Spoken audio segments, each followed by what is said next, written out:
A misfortune hung over his house. He, an old and weak man, lay on the ground and begged for them to spare. It was completely his fault, so he asked only one that they would not touch his family. Between the old man and those who came to demand retaliation stood a girl. She was shaking with fear and cried. Before his face was a boot of one of those who came for reckoning. The old man extended a trembling hand to him. Tears rolled across his exhausted face.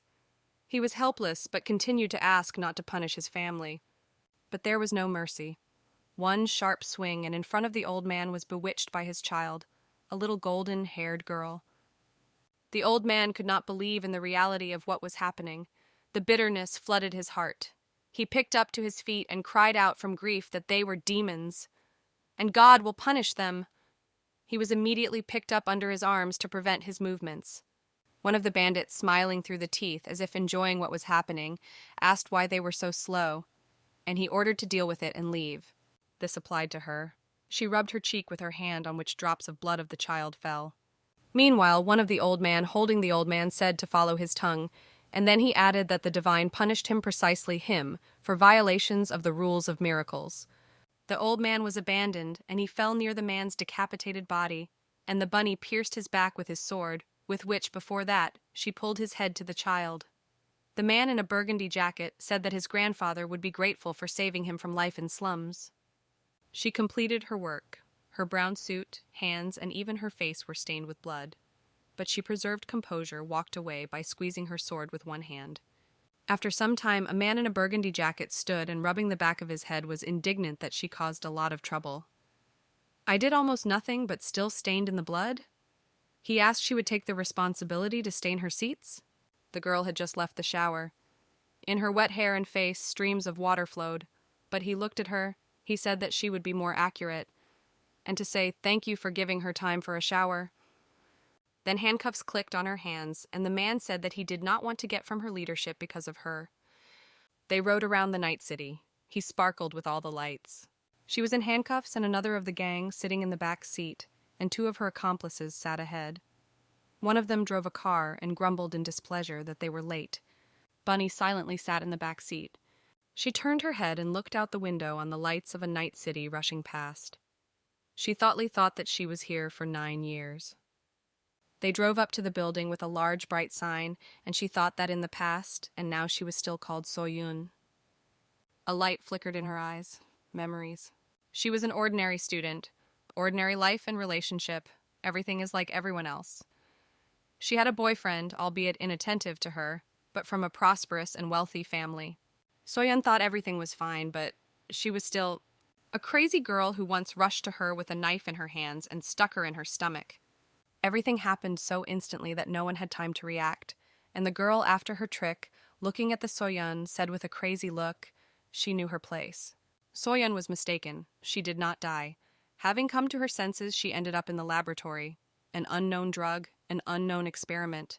It reliably remembered only hellish pain. Here she was called 137th Measurement Traveler. Day by day, the experimental ones performed their role. They were constantly pushed with death. But if she's 137th, then what about other travelers? Soyun was exhausted. Only one thought fought in her brain, that there is a way to go back. She asked a question, and one of her tormentors, grabbing her by the chin, forced her to raise her head and look into his grinning face. He repeated her question about other experimental, and then said that she was the only surviving. Everyone else was dumb. Nobody managed to return alive. The girl's eyes widened. Traveling to another dimension sounds tempting. But 130, 6 experimental, failed. But they said that she was only a dog and she can only live. After all, the day when she returns will never come. This world reminded her of The Country of Wonders, the last novel she read before death. Therefore, the sign on this road instilled in a not strange hope. Exactly the same in the book was created 10 years before the start of the narrative. However, this world lost its value due to the lack of Alice. If this is possible, and he really looks like a novel, then history may not yet begin. If this hellish measurement is inside the book, if the main plot begins soon, if it calmly reaches its end, can it return? It's time to act. She sharply jerked towards the man sitting near her in a burgundy jacket, and with dexterity throwing her hands in the handcuffs through his head, squeezed his neck. He began to choke. There was a crack. It was her handcuffs burst. The man swallowed the air, coughed, but she did not give up. Her hands were free. She struck him in the face with all her might. He moaned again in pain. From her powerful blow, something cracked under her arms. Suddenly, she heard someone demanded that she raise her hands and did not move. This was followed by a warning that if it twitches, then a shot would follow. She did not move, but out of the corner of her eye, she assessed the situation. A pistol was brought to her. The shutter clicked. She needed only a second. She had only a moment, and she used it since there was nowhere to retreat. The next second, the gun was in her hands, and she directed the barrel right in her mouth to her enemy and pressed the trigger. Now she was on top and all the cards are in her hands. She looked down at her tormentor. He asked her to wait. Stop. He was miserable, and before the eyes of death asked her not to do this, not to shoot. He offered her to talk. But Soyeon has been in this experiment for too long, and it was its only opportunity to break out. She shot. The shots followed, one after another, removing in turn everyone else who tormented her for many years. If this is really a world inside the novel, then she will make sure that the main character, Alice, reaches the final. She was free. Soyeon stood before the same sign. Her clothes were stained with blood, but she was free, and another life was waiting for her. There were 3 rules in the world of miracles. The first is not to challenge the one who is stronger than you. The second is not to commit crimes in neutral territory. And the third, the garbage from the slum rot in its area. But there was one exception. Ka's third race, also known as the murder race. To those who are the first to achieve the goal, support will be provided in resettlement from slums to neutral territory. This is a royal battle, in which the scum fights for a chance to increase their status. Very soon, night will come. He sat and was looking forward to. His name was Hart. He was the main one here. The freak in a mask burst into the hall. It was a white rabbit. His gaze burned with scarlet fire, and part of his face was hidden by a black respirator. He turned to Hart, asking when today's race will begin, but Hart in response asked that he was pretending, that he was not interested. What is the matter now? The freak moved towards Hart, but the bodyguards immediately aimed their weapons on him. The fuses snapped, but the freak raised his finger up and asking when he pretended, and asked him to calm the guys from the guard. When the guard missed him, he said that in his role he was now in a neutral position. But Hart said that he did not want to react to nonsense. But the freak said that after such words, Hart stopped him, saying that the race was about to begin. Everyone held their breath. Even heating is not required. He was silent at a glance. Hart mowed his eyes to the white rabbit, and he asked that he had noticed something. Hart slyly squinted his eyes and said that he would regret if he himself did not see it. He directed his gaze to where Hart looked. There was something below, and this was surprised and the interest of the white rabbit. Below she stood, Soyeon. Her appearance was unusual. The clothes are stained in the blood and the face too.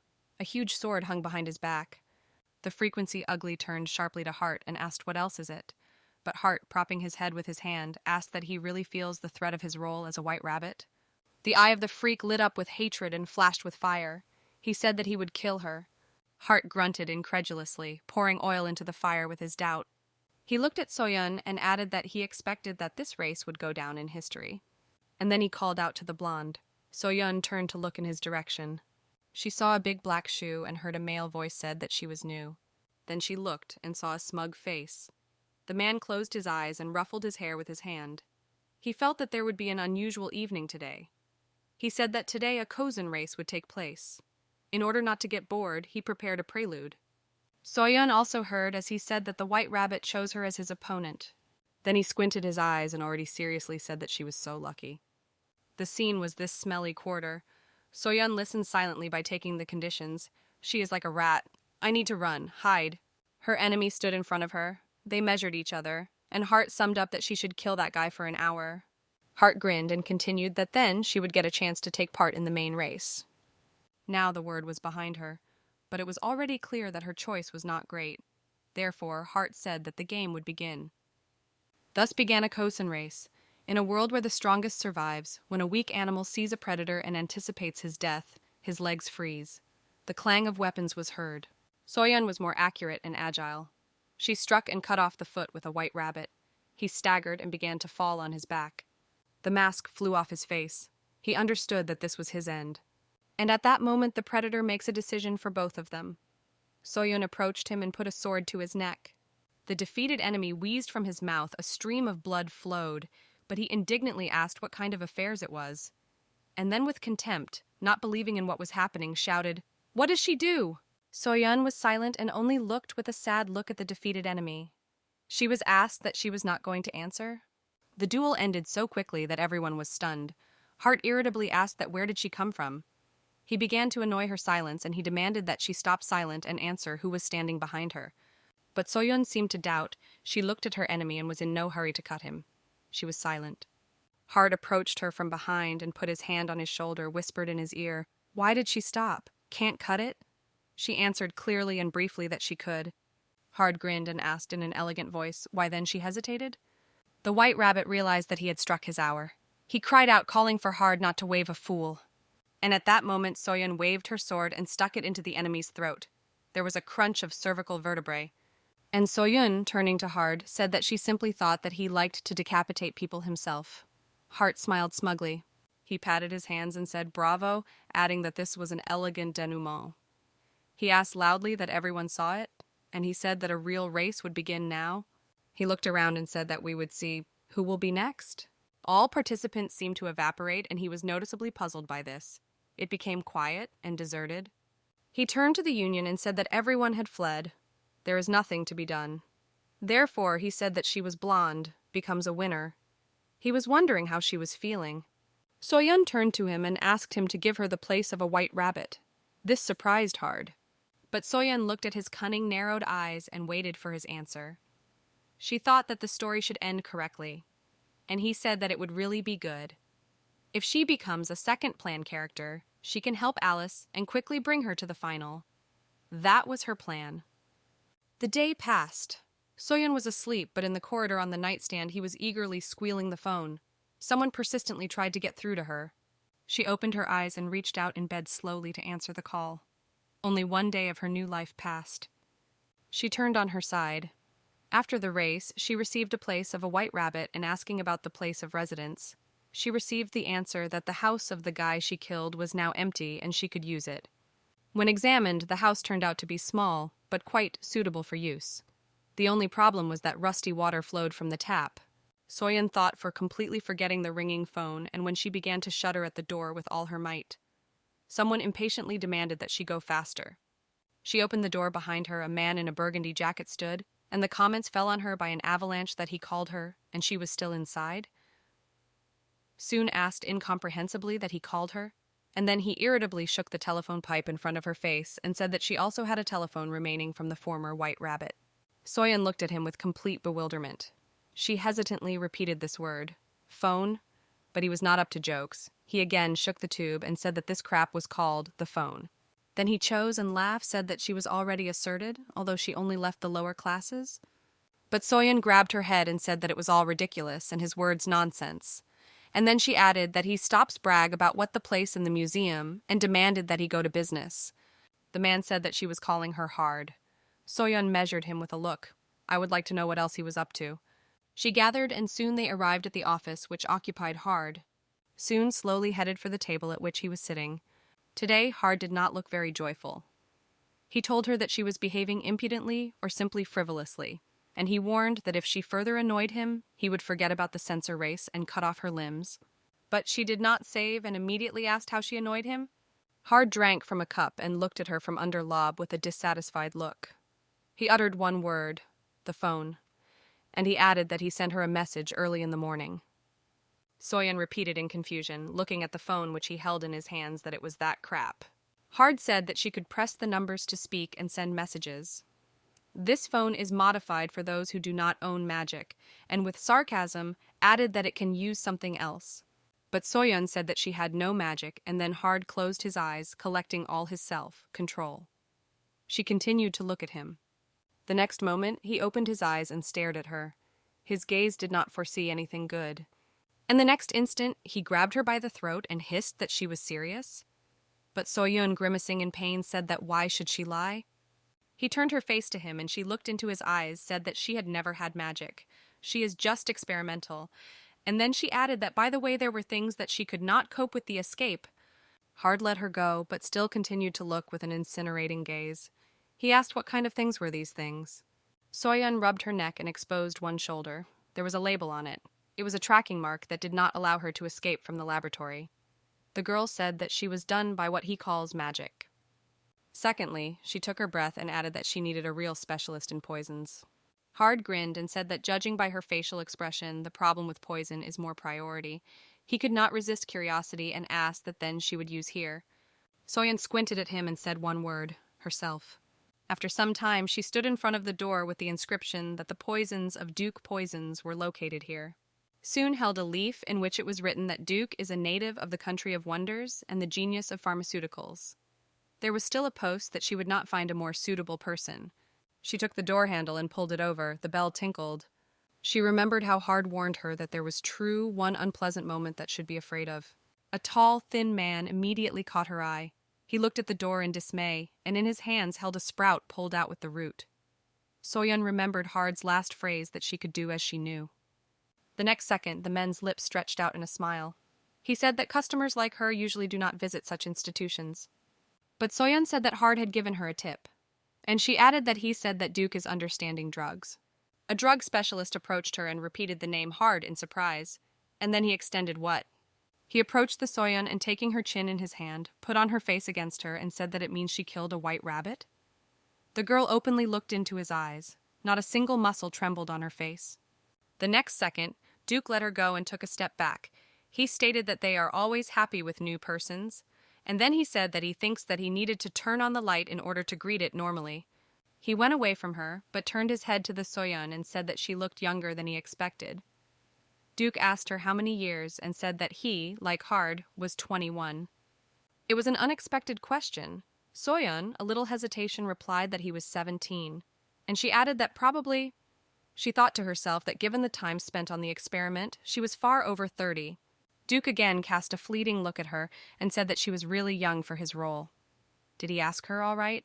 And then he added that being a white rabbit is still a task. Soyeon was silent, and Duke continued to say that she did not understand him incorrectly. He did not seek to take her place. And after a few seconds, he added that she could consider it an adult concern. But the girl thought that he was only 21, and he considers himself too adult. He invited her to sit down, and he returned to the room with a tray on which there was a kettle and cups. Duke said the most cordial voice that he was presented with beautiful tea. He put the tray on the table in front of her and asked what snacks she prefers. He had a pound cupcake and lemon cookies, but Soyeon said tiredly that the antidote would be enough. Duke said that he was worried she was so young. He still smiled fiercely looking at her. Then he said that he had a lot of friends from the country of miracles. She only needs to say, and he will ask them to take her to a safe place. But Soyeon rejected his help. He asked that she was a single wolf, and then he asked her to roll up the sleeve. He needed to take a blood sample to check the reaction to the antidote, and only now Soyeon noticed that a syringe was lying on the tray. She pulled out a knife and cut her finger with one gusty movement, uttering only one word, forward. At that very moment, blood protruded from the cut finger. Duke set up a test glass and dripped a few drops of her blood there. At the same time, he grumbled that how she did it is dangerous. He asked her not to do this anymore because there is a risk of infection with tetanus. After a while, he said that the reaction was normal and added that she could take medicine. Soyeon asked his price. The medicine cost 100,000 carol, but among other things, Duke asked her to listen to him. He brought her a medicine and said that she could drink it on an empty stomach, but this would cause a disorder of the stomach. It will be better if you take it after eating. Soyeon thought that this was not a fake. Duke asked her if she had eaten and invited her to share dinner with him. But Soyeon threw a bag of money on the table and said that her affairs here were finished so that she would go. Duke was annoyed. He asked her to wait. Then he apologized and said that he probably chatting too much. He was a little excited. There were no clients for a long time. He also said that he was worried about her. A smile was still playing on his face. He suggested that she does not like tea and therefore asked how about coffee. Soyeon got up from her seat and said that she did not like tea, but... The girl had a break and looking into his face said that she did not like sleeping tea with sleeping pills, and the tea party in the place where it smells of corpses, a dubious idea. The poison specialist lowered his head. His black hair fell with strands on his face covering him. He muffledly said that what a pity. He looked at her from under lob. His lips were no longer stretched out in a smile, and he grunted. Soyeon made it clear that she was not a simpleton. The girl went to the noisy street in the neutral zone of Central. She uncorked a flask with an antidote and drank its contents in a gulp. She thought that as Hard said, the medicine is excellent, she became much better. The girl looked around and noticed that it was quite crowded. Before that, she did not really look at the proposed goods. But now Soyeon examined shop windows and noted that they looked familiar. She went to the store. She was interested in several things, but when she looked at the price tag, which showed the price of 50,000 carol, the girl noted that it was expensive. In her opinion, it was not worth a few thousand out. Although she is not familiar with local prices, at that moment they screamed from behind her back what kind of nonsense she was carrying. This is the last novelty of the outhouse released last year. It was a store seller. But Soyeon thought there were no factories here and is expensive, given that in the house of the previous White Rabbit there were not even essential items. The seller continued to say that this outfit is the best. And in the meantime, I thought that I needed to meet someone who was better than her in local culture. Separate phrases of the seller were heard that usually the price of this product is 70,000 carol, and he offered her in just 40. She at that time thought that she managed to neutralize what she was stuffed with in the laboratory, so the next step is the label. After a while, she went to a 2-story building. It was fenced with a high fence. But for the Soyeon, it was not an obstacle. She overcame it easily. When the girl was in the yard, the first thing I saw a bunch of corpses on the lawn. She remembered that Hard said not to enter without permission, and she thought that maybe he meant it. There was a terrible smell here. The girl involuntarily thought that there were only psychopaths here. She climbed onto the porch and knocked quietly as Hard said. The girl listened, but no sounds were heard outside the door. But at the same time, somewhere from the side came a voice that said that she was first seen. Soyeon raised her head, and in the window of the second floor, she saw a man. It was a crazy hatchman. The girl immediately said that she was a White Rabbit and that Hard prompted her. A person sitting on the windowsill of one of the windows of the second floor had silver hair and piercing eyes of blue. She held out that the new White Rabbit came. And then she added that if he came to just say hello, then she would leave. And a few seconds later, he said that if it was... He fell silent as if thought, and ultimately said that he would have preferred loneliness, and waved his hand to understand so that the Soyeon would leave. But Soyeon did not come here for this, and therefore, with force, he drummed on the door and shouted that she was doing. They looked at her with arrogance, but still said to come in. When the door opened and the union crossed the threshold of her met and greeted her, saying, "Welcome, dear guest." He was the same person who watched her from the second floor. He kindly said that the next time to come after dinner. He turned and walked away. Soyeon followed him. She said that in the courtyard corpses and asked if she should be possible. But the person, behind whom she walked, said that these are apparently reckless games of local kids, and he added that they themselves would figure it out. When they entered the room, the man stood at the table and uttered that she would not be comfortable and asked what she had for business. Soyeon unfastened her jacket and began to shift the t-shirt to clearly show why she came here. But the man smiled greedily and asked in surprise that she was a girl, and then he added that she was so thin that he did not understand right away, and after a few seconds he added that it was difficult to seduce someone in this form. Soyeon was indignant, what kind of nonsense he was carrying, and demanding that he looked at his shoulder. And only then did the person notice the mark. He carefully examined her and after a while asked that she regularly gives signals. He abruptly said that it was surveillance, and then he asked that they treated her like cattle. Finally, he said that she believes she was here in order to ask him to destroy it. Soyeon uncertainly asked if he could be able to. The man replied that if you simply explain, this label has deep roots. To remove her forever, he would have to cut her shoulder. Soyeon asked if there is another way, but the man said that he did not know. He hesitated. If the signal and label perform only the stigma function. He leaned so closely over her shoulder that Soyeon felt uneasy. He seemed to be touched her lips. The girl demanded that he move away. The guy recoiled and laughing asked that she was what is shy, but Soyeon frowned that his hair would tickle her. Soyeon began to correct clothes and fasten the sweater. The young man, meanwhile, thoughtfully thought that how indifferent she was. They settled down at the table opposite each other, and the guy suggested setting up all points. He asked that she wants the mark to be completely removed or simply become ineffective. Soyeon replied that she would like to stop at the first, but did not mind if there was the second. The guy became serious and said that in this case it was enough to block the signal, and he warned that it would take a lot of time to make the right equipment. He said that she should come to him every other day, and he warned that if she does not succeed, then it should not be addressed to him.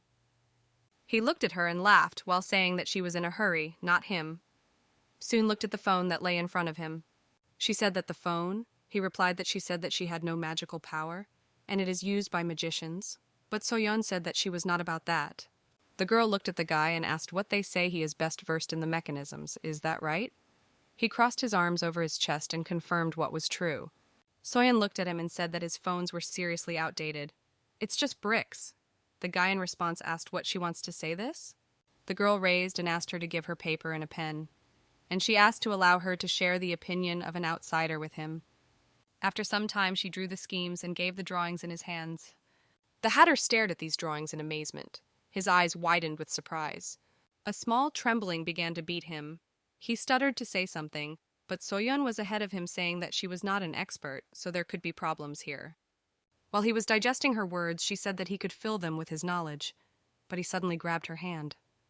Soyeon tried to pull out his hand, but he held a very tightly and hysterical voice, demanded answers to questions about where she saw this. Outhouse? Research laboratory? Who was the developer? He screamed to answer immediately, but Soyeon distortedly said that why did she need it? She looked carefully at his face. It was skewed with anger, the blue eyes became prickly. Soon slowly and quietly said that he was in a hurry, not her. The Hatter seemed to woke up and picked himself in his hands, said that she did not need to do anything. He asked just to name the name of the creator, and he promised that he would no longer enrage her. Soyeon thought that it would hardly change. She pulled out her hand and grunted, said that he could not find him. She had to go. The Hatter picked up and shouted after the departing Soyeon that where is she going? Will she just leave after the shown? But the girl replied briefly that she was going home and they would see after tomorrow. She walked down the street and thought that the Hatter did not just love mechanisms. He is a real enthusiast. She turned a sheet of paper, deciding to look at the records and drawings. The girl thought that from here quite far home, it will take time to return. The girl crumpled a leaf and thought that this was another headache. Suddenly, someone shouted to her. She turned and looked around. There was some kind of bustle around. At first, she could not understand what kind of noise and din. I have not seen people armed with sharp blades. Soyeon was annoying, but she was ready to battle at any time. A bloody fight ensued. There were several attackers. Blood from wounds flew in different directions. Soyeon did not feel pain. Someone screamed that this was the head, and she was already the 5th in a row. After these words, a whisper was heard that Soyeon had won the censor race. The White Rabbit fought with her and was beheaded. Someone incredulously asked that with this skinny girl.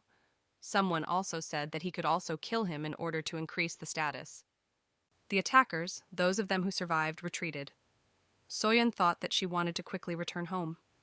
She watched as they robbed the dead, and someone asked to call the doctor while the victim was still alive. The robbers looked in her direction, and one of them, smiling, asked her to go his way. Having promised not to hinder her in this, he said that this was a neutral zone, and she had already finished with criminals. She went on the street. She was escorted by passers-by. Some were silent, and some accompanied her with comments that her clothes are in blood spots, and she was time to buy a new outfit in an outhouse. Someone noticed that she had a small sword, and does she think about acquiring a new one? It was unbearably sickening. Suddenly, I thought about what is interesting when Alice will appear. Soyeon caught herself thinking that she so wants to relax. 2 days have passed. The Hatter was waiting for Soyeon, and his whole appearance made it clear that he was impatiently. He was sitting in the mansion near the window from which the road was visible. The guy lost patience. He asked himself how much would she be? The last time came early. She appeared unexpectedly. He immediately perked up. And then he opened the window sash and yelled that she even knew what time is it. He added indignantly why he was wasting time. And then he ordered that she would get up faster once. Soyeon deliberately said that he said to come in the afternoon.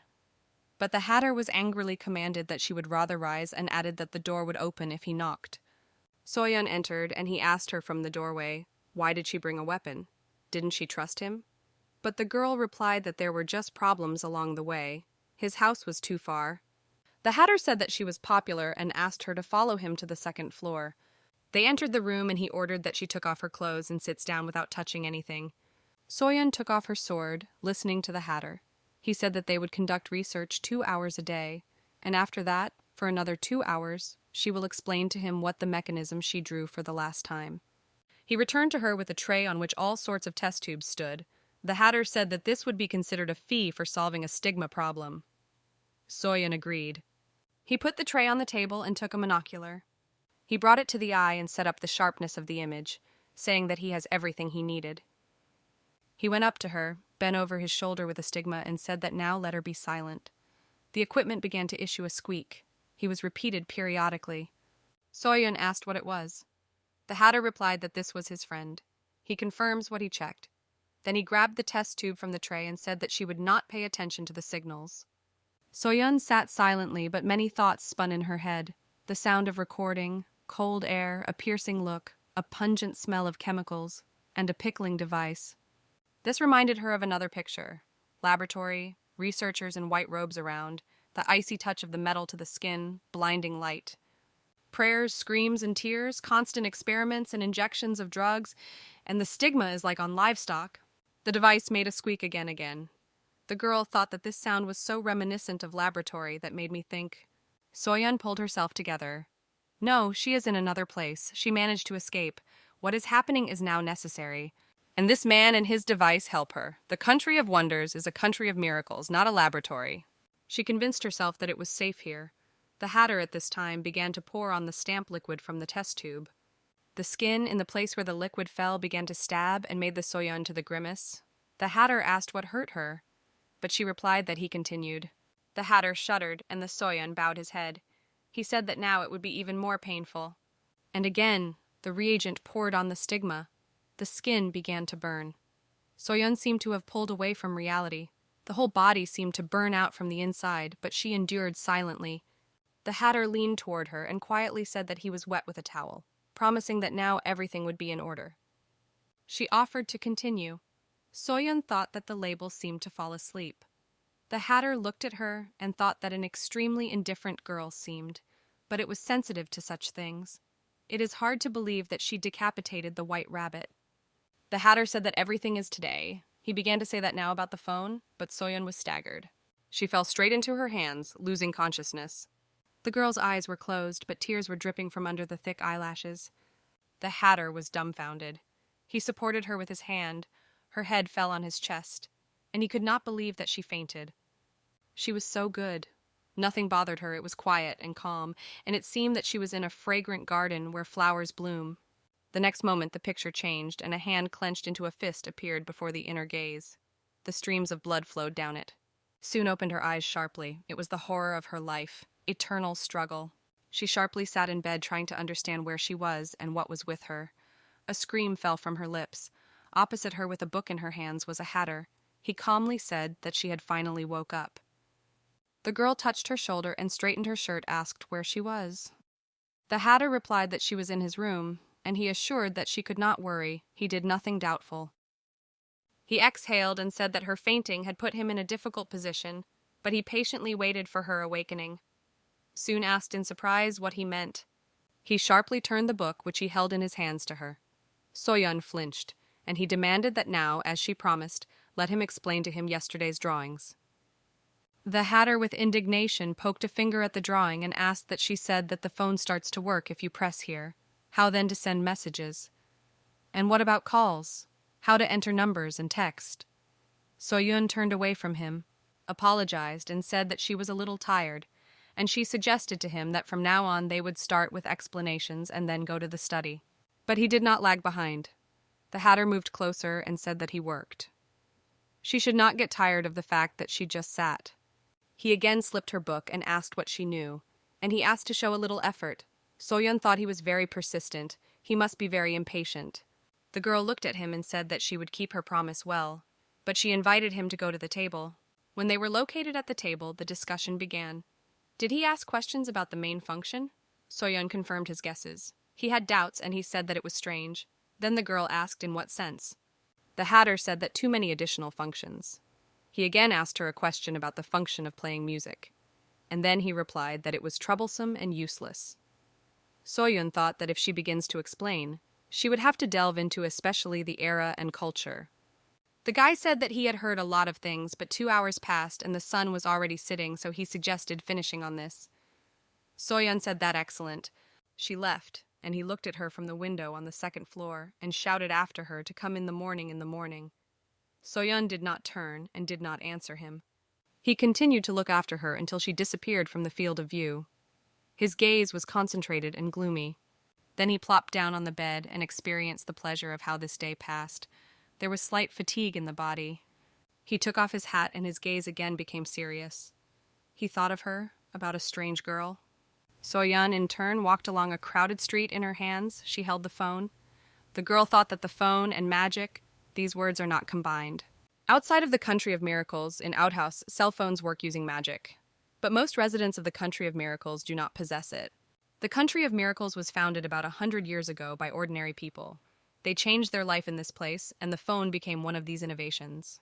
In the world of miracles, they automatically charge when they touch the skin of magicians. This option appeared largely thanks to a crazy hatchman. The phone vibrated in her hands. The girl looked at the monitor and saw that a message had come from Hart. It said that there was a task for her and she needed to go to his mansion. But when she got to his mansion, her clothes and she herself was soaked in blood. Hart noted displeasedly that it seemed that she had nailed someone along the road. He smiled and said that if she does not know how to restrain himself, let him spill it out in Outhouse and not here. Or is it problematic because the tracking spell has not yet been removed? Soyeon rubbed her face with her palm and said to him that he would score, and she asked me to go closer to business. But he leaned towards her and said that why would she not wash it first? He was excited by the smell of blood. Soyeon was not opposed. She asked, "Where the bathroom?" He squinted his eyes, indicating her in which direction to move. Soyeon entered the bathroom and stood under the shower. Water with warm jets flowed through her body, washing blood. Hart dropped after her to do it quickly. And after some time, he entered the bathroom after her. The girl was indignant at what impudence. But Hart, clutching his eyes, said that he had brought clothes. And he asked that people from Outhouse were not used to closing the doors. Soyeon took clothes from his hands and said that she needed a towel. Hart replied that she was below. Soyeon dressed with him, and he, with a sigh, asked what is incredible. But is she really not at all ashamed? But the girl replied that she lived a rather difficult life, and she asked that this clothing looked like the clothes of the past White Rabbit. Hart replied that he was right, and explained that he came to him every morning to wash. This clothing is the last thing he left behind. After that, he moved the envelope sealed with red waxy to her. Soyeon looked at the envelope and read that the recipient is Gemini. It surprised her a little. She said that this was a simple delivery and said that he himself could do this. Hart replied that this was a matter of etiquette not to invade each other. They preferred to act through someone else. He also said that some do not follow this rule, but he is a gentleman. Soyeon headed for the exit, but turned and glancing at Hart asked how to arrange a Kosan race with a prize in the form of a white rabbit. Hart asked what would it be. He wondered that she was tired of the position, but Soyeon replied that she was tired of the attackers. And if she also takes care of delivery, she will get tired even more. He grinned and said that's such a country of miracles, a country where many voluntarily went to suicide. The twins with whom she had to deliver the documents were literally twins. Famous Twiddledum and Tweedledee from the country of miracles. Soyeon arrived at the specified address, but at the entrance there was a guard. She thought this guy was definitely not one of them. He immediately asked her what she wishes idle and offered to go from here. But Soyeon waved a letter before him and said that this document was intended for the twins, and she asked that she really would leave. The guard leaned towards her and, clinging to the document, asked that she was a new white rabbit. And then he brazenly declared that he did not believe and demanded to give documents so that he himself would transmit. But Soyeon slapped him on the arm and said that she would not work because she was ordered to transfer them personally. But the thunder screamed so that she would not play with him. He was outraged that such insignificance, like her, met with such important twins. But Soyeon attacked him, thereby forcing him to stop screaming. The blow was strong enough, and the guard quietly settled under the wall. Voices began to come from all sides that an attack occurred. Dissatisfaction grew. Soyeon looked around. And then raising the letter upwarded them and said that she had a document from Hart. She went inside. Around there was a continuous bustle. She tried to find out whether the twins there, but no one particularly paid attention to her. But in the end, she found one of them. He was a young red-haired man dressed in black. He said in surprise that she was raising such a hype to see him. And then he asked that she was blonde, White Rabbit. Soon uncertainly asked that they were twins, and she said that she had a message from Hart. But he defiantly replied that he knew nothing. The girl was surprised by this. The guy turned and sharply replied that she should ask the lady about this. Everyone is talking to him. He turned and walked away, and soon looked after him discouragedly. He called the lady and said that Hart sent something. Unknown Dam said that it was... And apologizing, he said that he needed to greet the guest and asked to wait a minute. Soon he appeared before her, the second twin. Unlike his brother, he was dressed in everything white. There was a sweet smile on his face, and he seemed more complacent. He politely said that he was pleased to meet and said that his name was Tweedledam. He said that he heard that there was a commotion outside, so he asked in order, and then he held out his hand after the message. Soyeon noted that, unlike Dee, the lady has a gentle smile and royal manners. But something was wrong here. She saw that he had another side, dark. He was just crazy with a split personality. It is believed that the twins are brothers, but in fact they are two personalities in the same body, pretending to be twins in order to deceive everyone. And Alice is the only one in the world of miracles who know their secret. He grabbed her by the palm of his hand and squeezed her in greeting, and then said that he had heard. Hart sent some kind of envelope with documents. The girl handed him an envelope and said that they were. The twin thanked her. He also said that he might need to send an answer, and he asked could she wait. He politely invited her to sit on the sofa. Soyeon nodded in response. Tweedledum sat down at the table in the office and turned the letter. He carefully ran his eyes and thought that besides Dee had a membrane in the bar, there was nothing there. He thoughtfully thought about the new white rabbit and propped his head with his hand. She immediately turned and looked in his direction, and then she asked what he wants. Tweedledum looked at her puzzled. Apparently he uttered his thoughts out loud and she heard. He smiled sweetly and replied that nothing, and she could go.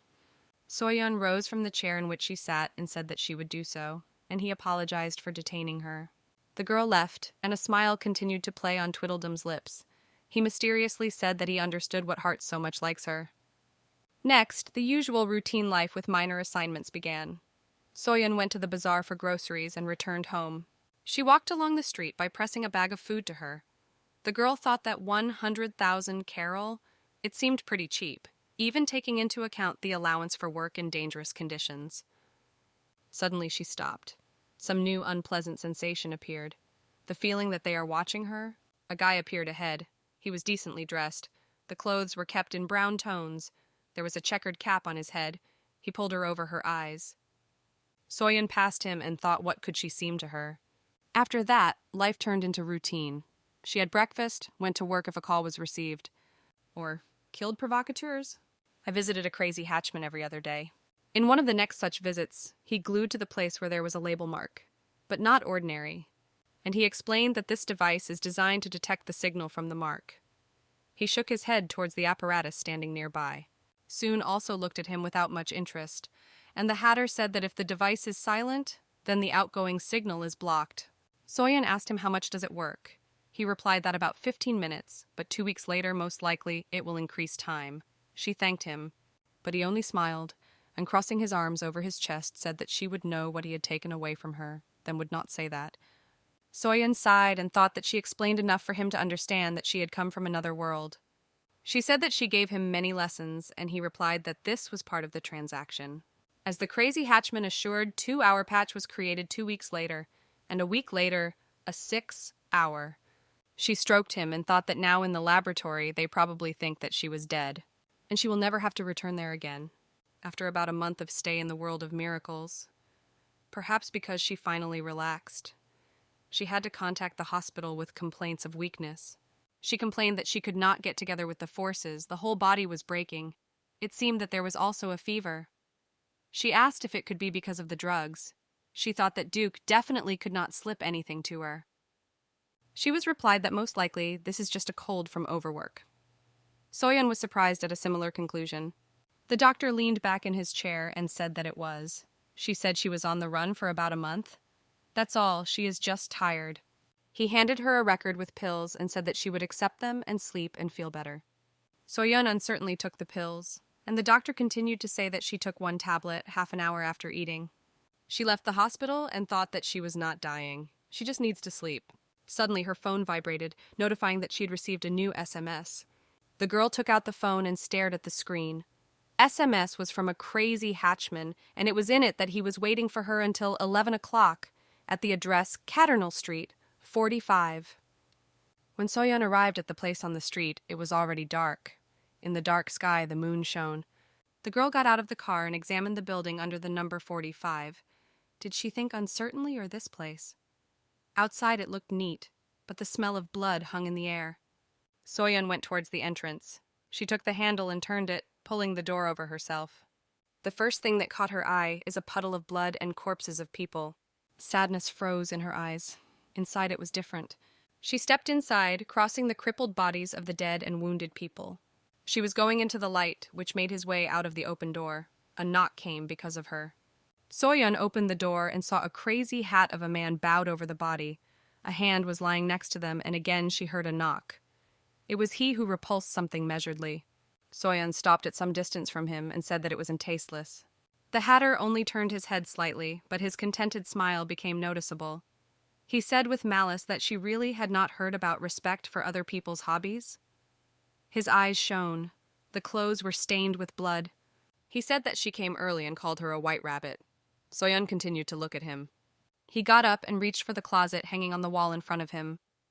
The crazy hatchman opened the wardrobe sash and said that he wanted to entrust her to something. His eyes sparkled, and Soyeon asked displeasedly what he said to entrust.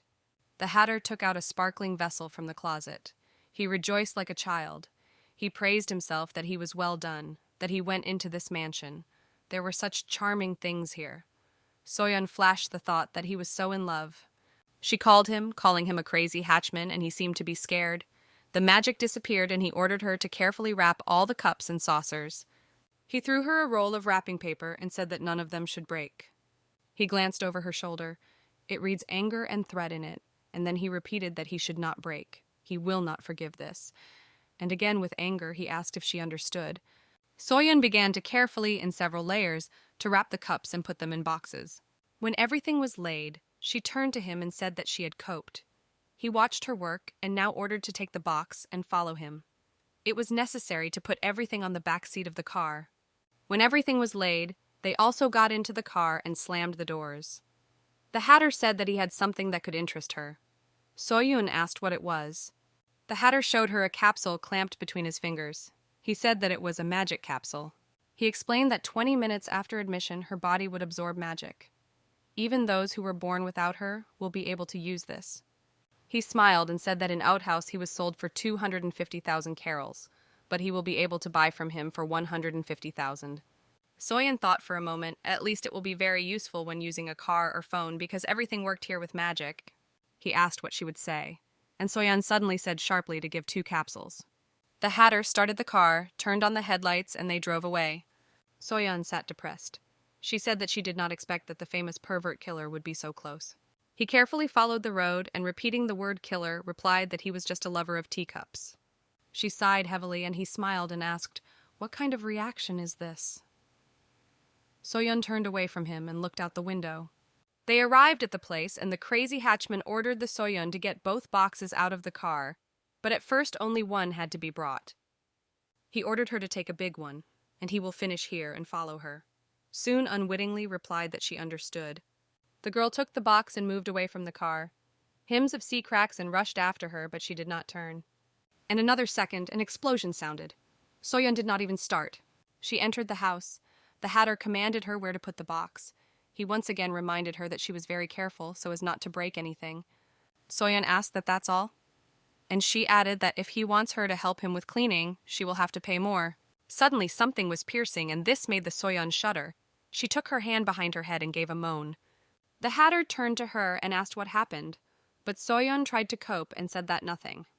She looked so, but she continued her thought that at first he had to pay, if only does not want her to help yet. The girl left him staggering. And the crazy hatchman stood and watched her from the window. His face was puzzled. Soyeon was hard. The forces seemed to leave her.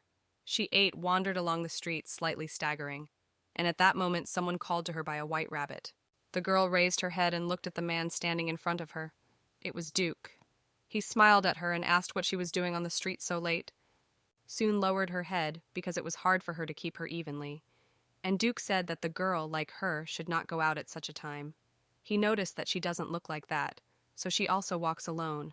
He pulled his hand to her and said that she seemed to need a medicine, and he asked what about going to him. But before he had time to touch her like a Soyeon grabbed a knife and put him to Duke's throat. He shuddered from such an unexpected attack. The girl pronounced him one word, perish. Her eyes did not bode well. The poison specialist recoiled and only whispered with his lips that he understood and he would go. After a second, it seemed to be blown away by the wind, and the Union stood with a knife clamped in his hand. The street was empty, more than a single living soul. She slowly wandered on. The next day, she woke up and opening her eyes realized that everything was cloudy. The girl was bad. The weakness did not retreat, but she thought that soon everything would pass. She picked up the phone. It was necessary to go to Hart. The girl sat on the edge of the bed. Even this seemed a simple movement to her with difficulty. It seemed that it was hard for her to breathe. To Hart, she again appeared all smeared with blood. He invited her to come in. She entered and from the threshold said that she was in the bathroom. Hart got up and rested his hands on the table. He said that today she looks especially spectacular. Soyeon stood in the bathroom under the streams of water. They knocked on the bathroom door. The girl asked what he wants. Hart came in without waiting for permission. He brought clothes. Holding her a scarlet shirt, he said that apparently this would suit her more. Soyeon grabbed a towel out of his hands and wiped it to demand that he spoke on the case. Hart looked at her, and then said that he was calling her dinner together. He also said that he heard that she helped a crazy hatchman with a business in outhouse. She wrapped herself in a towel, and answering that she was almost taken away, she asked for another towel. He brought a towel and began to wipe her hair himself, removing excess moisture. She thought that she did not care if he wants to wrap himself. In fact, she was even pleased that she was wiped. After he wiped her hair, Hart put his hand to her forehead. He thought. His face became preoccupied. Soyeon had a hot forehead and he asked her what about drugs. Soyeon was silent. He grabbed her by the wrist and dragged her. Along the way, he grumbled that she was only trouble. And when they entered the room, he pushed her on the bed. Soyeon plopped down on pillows, but this caused her pain. Hart hung over her and grabbed her by the shoulders. The girl asked irritably what he was doing. Hart began to unfasten the button on the shirt and, smiling greedily, said that either she would fall asleep now, or... He paused and did not finish. Soyeon demanded that he give her a blanket. She felt so broken that she had no strength to resist. But Hart, as if nothing had happened, said that it would be so right away. And he said that she would wait. Soyeon fell asleep under the warm blanket, and Hart immediately sat at the table near her and dealt with the papers. The girl sniffed quietly. But at some point she began to make whimpering sounds. Hart was alert. He got up from the table and went to the couch on which the girl fell asleep. Soyeon was clearly a fever. Her face flushed. Apparently she dreamed of something. She began to call her mother and whip. The girl repeated that she was painful and called her mother again. Hart's face distorted anger. He said irritably that it infuriates him. He took a jar of medicines and shook out a few capsules on his palm. He thought she was experimental, so it was probably resistant to medicines. Hart looked at Soyeon and thought that 5 pills would be enough. With one hand, he wrapped his face from below and sharply pressed on his jaw, forcing her to open her mouth. Soyeon woke up and began to resist, not understanding what he was doing. The girl saw pills in his hands. Her eyes widened and she screamed to remove them. She didn't want to drink them, but Hart poured pills into her mouth and began to pour water from a glass. The girl coughed from the fact that the water fell into the larynx. She wanted to spit out everything, but Hart covered her mouth with her hand, forcing her to swallow the pills. He demanded that she stop stubborn and swallowed. He pressed until she began to swallow. And only then he let her go and walked away. The girl sat in bed. The cough strangled her. She tried to cough up, shuddering with her whole body. And when she came to, then with indignation she stared at him, demanding an explanation. He peacefully raised his hands up and asked her to calm down. After all, first of all, she needed to recover, did she? Or is the role of a white rabbit just a game for her? In front of the girl's eyes stood tears, and he continued, saying that he really liked her. Hart sat down on the edge of the table and rested his hands on it. He was very seductive and beautiful. He asked that it was not necessary for a start to pull up health to defend the place of the white rabbit. The question hung in the air about when the game will be, but Hart did not give an exact answer, saying that he did not even know and suggested that it could recover. He took the bell and called him, saying that since she woke up, he offers her to eat. The door swung open and a servant with a cart appeared. He said that everything was ready for a meal. Hart ordered him to leave everything here. Soyun sat and staring at the table thought that she had not eaten anything since yesterday. Her stomach rumbled at the sight of food. Hart settled opposite her and invited her to eat more. The girl politely wished him a pleasant appetite. Soyun decided to start eating from soup. She scooped up the contents of the plate with a spoon and with caution sent him in her mouth. The girl's eyes opened when her taste receptors appreciated the work of the cook. The girl did not try anything tastier. She began to eat up the soup, and Hart quite noted that she looked like... He said that she had a good appetite, and in response, she admitted that for the first time in 9 years, he eats something so tasty. Only canned foods from packages or thawed food were given in the laboratory. Hart agreed that it was a nightmare and asked if she would be coffee. She replied that if he did, she would be, and he immediately got up from his seat and went to cook coffee. The sound of grinding coffee beans was heard. Soyun thought that for some reason he was in a good mood. She watched him and remembered that the work, The Country of Wonders, said that Hart loved coffee. But the novel only described how he drinks him with Alice. She thought that it turned out to be the cooking process more complicated than she thought. Meanwhile, Hart returned. He said that she would hold her coffee and handed her a cup. His voice returned her to reality. The girl stared at him in the cup that he held in his hand. She thanked him. She drank from the cup and he asked how to her, like... Soyun smiled and said that she was delicious. After some time, the union stood under the door of a crazy hatchman and tried to reach. She called him asking at home or not. The girl thought something was quiet today. Is he sleeping? But then she heard how the rate rises on the window of the second floor. She looked up and saw a sleepy hatter. He was surprised to see her here, and his clothes were again stained in the blood. He let the girl, and they climbed to the second floor. Soyun made him a remark that he had not even changed clothes. Still sleeping? He yawned and replied that he thought she would not come today. Something creaked behind him. He furtively looked at her over his shoulder and asked what would do everything as usual. Start with an explanation for that device? Soyun was lying on the bed and seemed to sleep tightly. The hatter said that how stupid. He covered her with a blanket and again said that he was doing nothing special. He stood and watched her sleeping. Then he again said in the voice that just in which he's still his head did not hurt and the mood is good. Just everything. After a while, Soyun opened her eyes. The eyelids with difficulty opened. She sat in bed and rubbed her eyes. The girl said that apparently she turned off again. She noticed that she was covered with a blanket and it surprised her. Is this a crazy hatchman covered her? Wow. She went out into the city and thought that today with the experiments it was over, and there is no more work, so you can go home and sleep well. Suddenly she turned abruptly, and from this movement the muscle of her neck pierced unpleasant pain. In front of her stood a boy in a brown suit and a checkered cap. Soyun pierced the thought that it was he at that time. He sharply pulled his hand, putting her under the mouse as if he were about to get something. And the next second, the girl grabbed the jacket and put the knife to his throat, saying that she would not move. He demanded that she turn his pockets if he does not want to be sewn. Soyun did not move, and he screamed that it was to be able that she hears him. Now he will really cut her. The girl pulled her hand sharply and, grabbing his wrist with force, squeezed him, forcing him to throw the knife to throw him away. She said that if he allowed, she would give him advice. And the guy yelled, trying to tear out his hand. Soyun let him go, and he fell to his knees, and she said that he would not judge by appearance. She looked down at him, and he at her from under the lobe. The girl asked if he had heard anything about a white rabbit, and then I advised if he wants to live long, then let him hold his ear in the same way. She turned and began to leave, but something was wrong. She tried to remember, and suddenly before her eyes, his eyes appeared.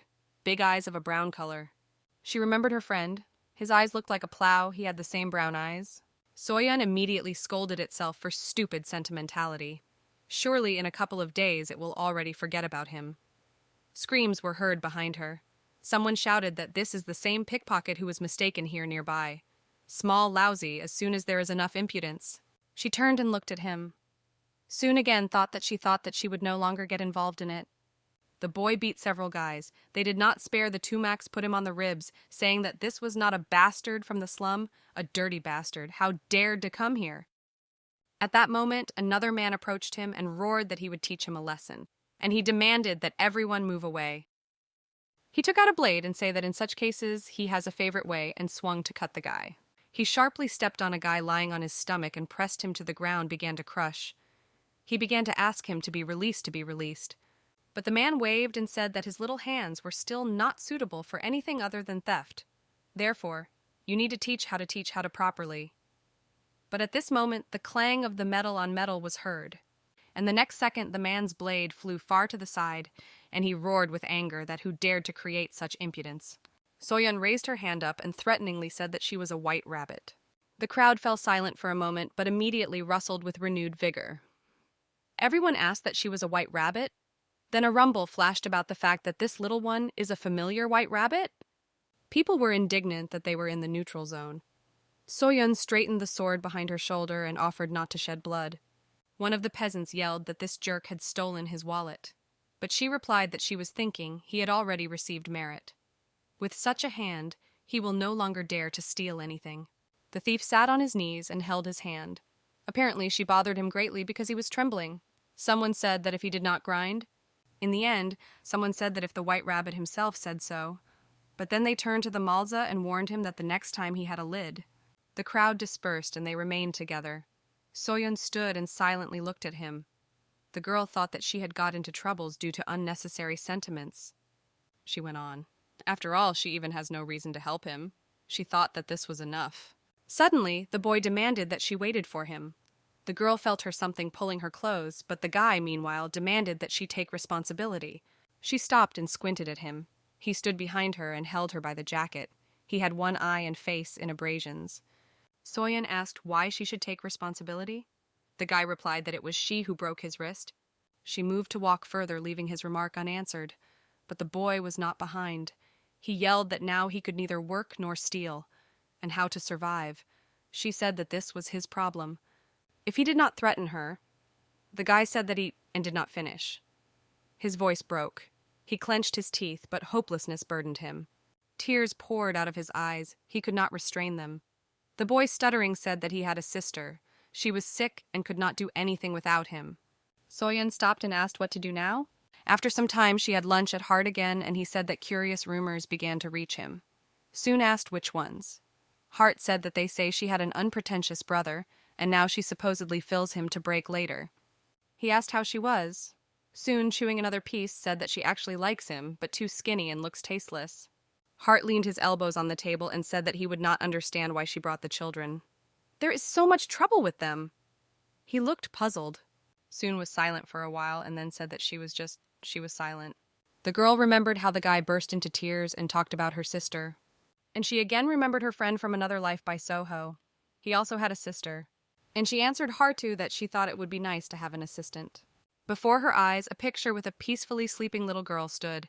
He said that it was his sister. He did not know what she was sick, but on a day she only sleeps. He ran his fingers through her hair and said that sometimes she opens her eyes, but you never know when this would happen next time. In his behavior and voice there was so much care and love, and he added that therefore she could not be left without him. Soyeon remembered. It was March and Sonya, characters from the Country of Miracles. They were secondary heroes, but they were the first to face Alice in this world.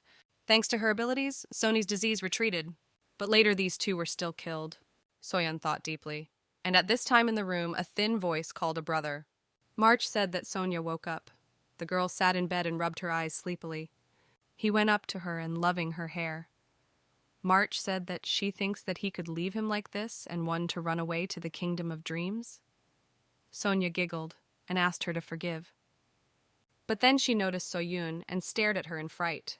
Sonya asked, "Who is this girl?"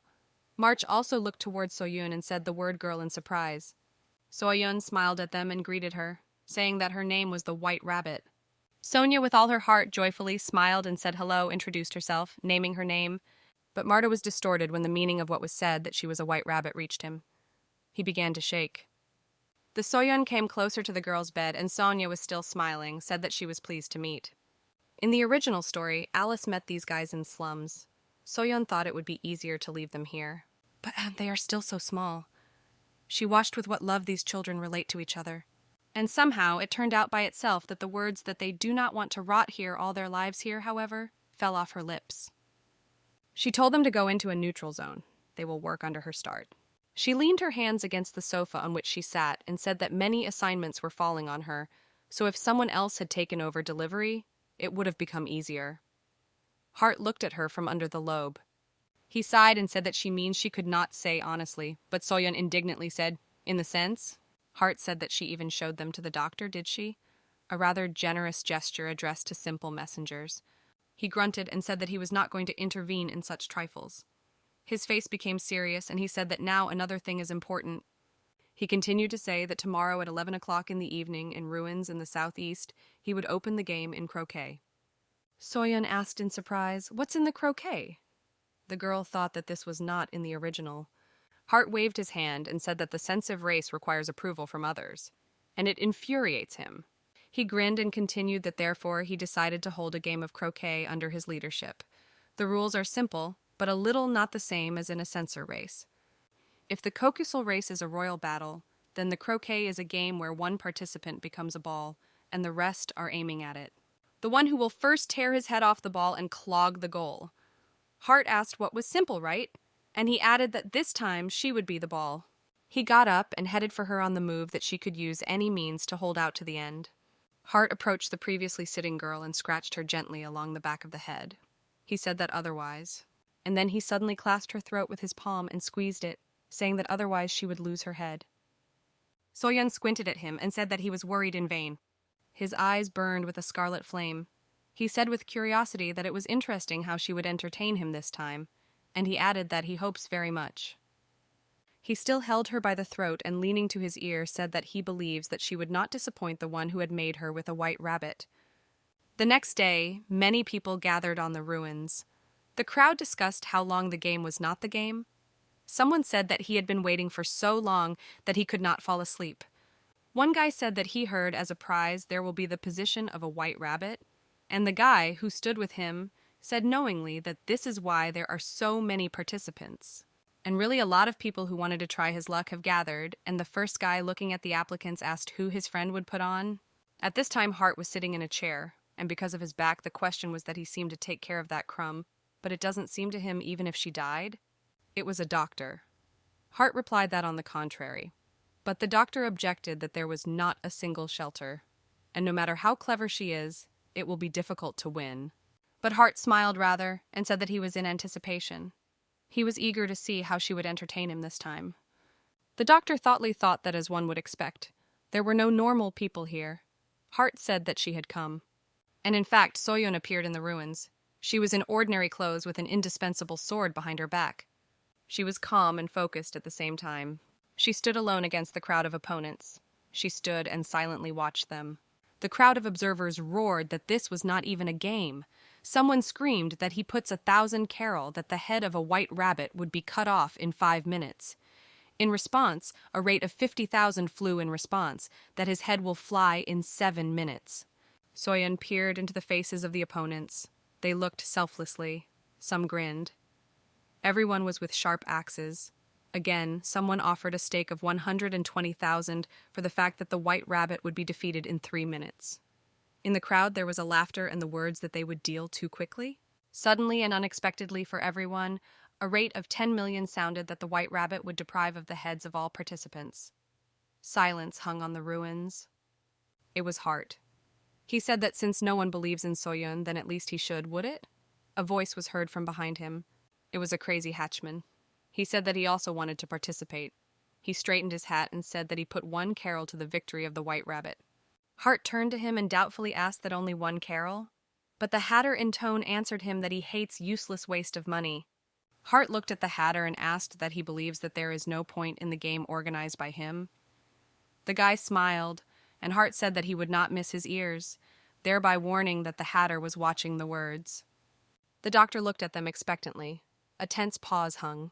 Then Hart said that, okay, this is a long-awaited event, so do not spoil the atmosphere. He turned to the ruins where the participants stood. His face was hidden by darkness, but his voice was clearly heard. He said that time had come. As soon as the team sounded to start the competition of Soyeon, immediately held out her hand to the handle of the sword. Her opponents also prepared for battle. Hart recalled that this battle would take place for the position of a white rabbit. They immediately rushed towards each other. So the battle began. Soyeon rushed to the crowd of opponents without knowing fear, as if she wanted to finish this battle faster. She was the first to strike, and instantly in all directions spray of blood scattered. The first defeated appeared. At the same time she successfully dodged the strike on, and although the danger was very close to her head, this time only her hair rained down. She spun like a squirrel in a wheel, dodging the blows and inflicting injuries to the opponents. It seemed that it was a dance. After each house, people fell drowning in the puddles of blood. A few minutes passed, and near her everything was dotted with corpses. Rocks swept through the crowd. Is it actually a person or not? Someone doubted that it was so because it was alone, and there were many of them, but there was no scratch on it. The rest of the opponents began to confer about the further tactics of the struggle. Someone said that it was necessary to surround him and prevent him from leaving. Soyeon pushed away from the ground and jumped up. The onlooking all the onloons screamed in a stunned that opponents, even looking at all this with their own eyes, still think that they have a chance. Even the Hatter said that if he knew that everything would end so, he would have said a little more. A light smile played on his face. Hart, on his part, jumped to the railing and stared at the ruins. For a moment, they met with the Soyeon, and at that moment a crunch was heard and spray of blood flew again. Another enemy fell to the ground and said that Soyeon is a monster. He was wounded and began to crawl away from her. He put his hand forward and shouted so that she would not approach. He gives up. From the stands, they indignantly screamed that he even knows what amount of stake, and then they demanded that he get up and kill her. At that moment, the Soyeon waved her sword and in one motion decapitated the enemy. There were cries of regrets about the staged money. Someone screamed, "What so?" Soyeon stuck the sword in the ground and said that if there were objections, then let them talk now. She looked around the stands and added that she would cut the throats and them. The stands became quiet. It seemed that people even stopped breathing. Hart slammed his hands and said that it was a great game. He added that they themselves saw. He loudly said that Soyeon was their white rabbit. After some time, he wiped her face and said that, well, almost everything was injured. He looked at her and smiled. Hart asked her that she would go home. He called her a snowball. Soyeon did not like this expression. She indignantly asked that he was telling her. Hart smiled, and Soyeon was angry. She asked that he foolishly called her like that, and he just invited her to spend the night with him. The girl was again surprised why would it be, but Hart said that he had prepared something for a snack, and in the morning it will wait for an even more delicious breakfast. He waited for her to say. Soyeon agreed and turned away, leaving bloody traces. Hart followed her. From that day, she officially took the place of the White Rabbit. So almost 3 years have passed in the world of miracles. She read the book until Alice met 2 children in the slums, Marta and Sonia. And now Soyeon was ready to take on the role of a secondary character from the novel. All that remains for her is to wait for Alice, the main character of the Country of Wonders. Soyeon thought for the fact that soon she would finally appear. She seemed to hear her tread, and when this happens, they will open the first page of history. A fragile golden girl in a simple dress. With clean blue eyes, Soyeon came to Hart and he invited her to pass and called her again a snowball. He gently touched her hair and said that they had grown so much. And then he asked how many years she was performed this year. Soyeon took off the mask from her face and replied that 21. Hart was surprised. I could not believe that already 21. And then he added that time flies so quickly. It seemed to him that only yesterday they first met. The girl asked him why he had done it about the past. Quite a lot of time has passed since she crossed the threshold of the Country of Miracles. After that battle, as she was officially accepted by the White Rabbit of the Country of Miracles, attacks on the street that used to happen every day almost did not. But the number of instructions increased, and if she had not taken Martha in assistance, then things would be a lot. Soyeon said that Hart behaves as an old relative with whom they had not seen for a long time, and she added that it was something new. Hart took the phone similar to the walkie-talkie and invited her to stay for lunch, saying that everything was ready. He ordered a dinner for 2. While they were driving a Soyeon dinner, she asked him that he was not thinking that he has been calling her too often lately. He sat down in a chair and said that they were preparing best here, and she agreed that it was. She looked at the table and thought it was a tasty. And when I threw a piece in my mouth, I thought that it was delicious, so that figs are with suspicions. Calm moments like this are so rare. After dinner, Hart prepared coffee and served his union, saying that he was glad to hear what she liked. At that moment, screams were heard from behind the door. Someone demanded that the servant leave and declare that he had an important matter. But the servant stood on the fact that Hart ordered no one to enter. In the end, a scream was heard from behind the door that the newcomer had to be informed of something important to a White Rabbit. Soyeon turned towards the door and, recognizing the voice of a crazy hatchman, said that he seemed to have something urgent, and Hart squeezed the pen of the teapot which he held in his hands. He frowned, listening to the cries of guard who was trying to restrain the persistent visitor. Hart did not like that they were worried. In the end, the door swung open and the crazy hatchman pushed it on the threshold, and the guard was in a whining after him, trying to keep him. He went inside the room and looking at Hart, he said that he had not seen each other for a long time, turning to a white rabbit. Soyeon answered him the same and asked what happened. The hatter asked that they were only lunch here. The girl answered him that Hart was fed deliciously. He said a little embarrassed that it was unexpected. And then he wanted to ask what they were. He fell silent, choosing his words, and Hart cut him off, saying that he had come here not to chat here. The hatter looked at Hart. He smiled sweetly, but his whole appearance said that he wanted the hatter to quickly fail from here. However, he asked that this happened as the hatter already here himself dragged here. A crazy hacking, saying that he needs to show something, reached out with his hand in the inner pocket of the coat. Then he laid a new phone model to Soyeon and said that this is a prototype. Hartu could not be seen what he showed there, and therefore he asked what the gateway brought the prototype. And then he quite explained that this is a prototype of the updated version of the phones that they now use. And he added that, of course, calls and SMS are still available. He also proudly added that this model includes many other functions: games, notes, glider. It is lighter and thinner than the current phones, which makes it much more convenient. Soyeon took him in her hands and asked that this prototype is already ready for use. The hatter said that, of course. The girl looked at him that it was impressive. Hart, on his part, watched them, and his face frowned more and more. He crossed his arms over his chest and said in an extremely dissatisfied tone that he thought the hatter burst here because of something important, and the reason was just on the phone. The crazy hatchman looked in his direction with a hidden resentment and said that in his opinion, this revolutionary device is just a phone. But Hart objected to him that how many people could use it. And then he said that the people accustomed to the old model would be simply embarrassed by such an innovation. The hatter said in a dissatisfied tone that he should not be worried about it. The design of the model is made intuitively understanding specifically so that even his nearby subordinates can use it. And this could not but hurt Hart. A verbal skirmish ensued between the two men, and only Soyeon calmly drank coffee prepared by Hart and thought that, well, yes, what other calm in the world of miracles? At the end of the horses, the hatter shouted that their dispute would not lead to anything, and he invited Hart to forget about it. He also added that he did not hope that he could easily accept this idea.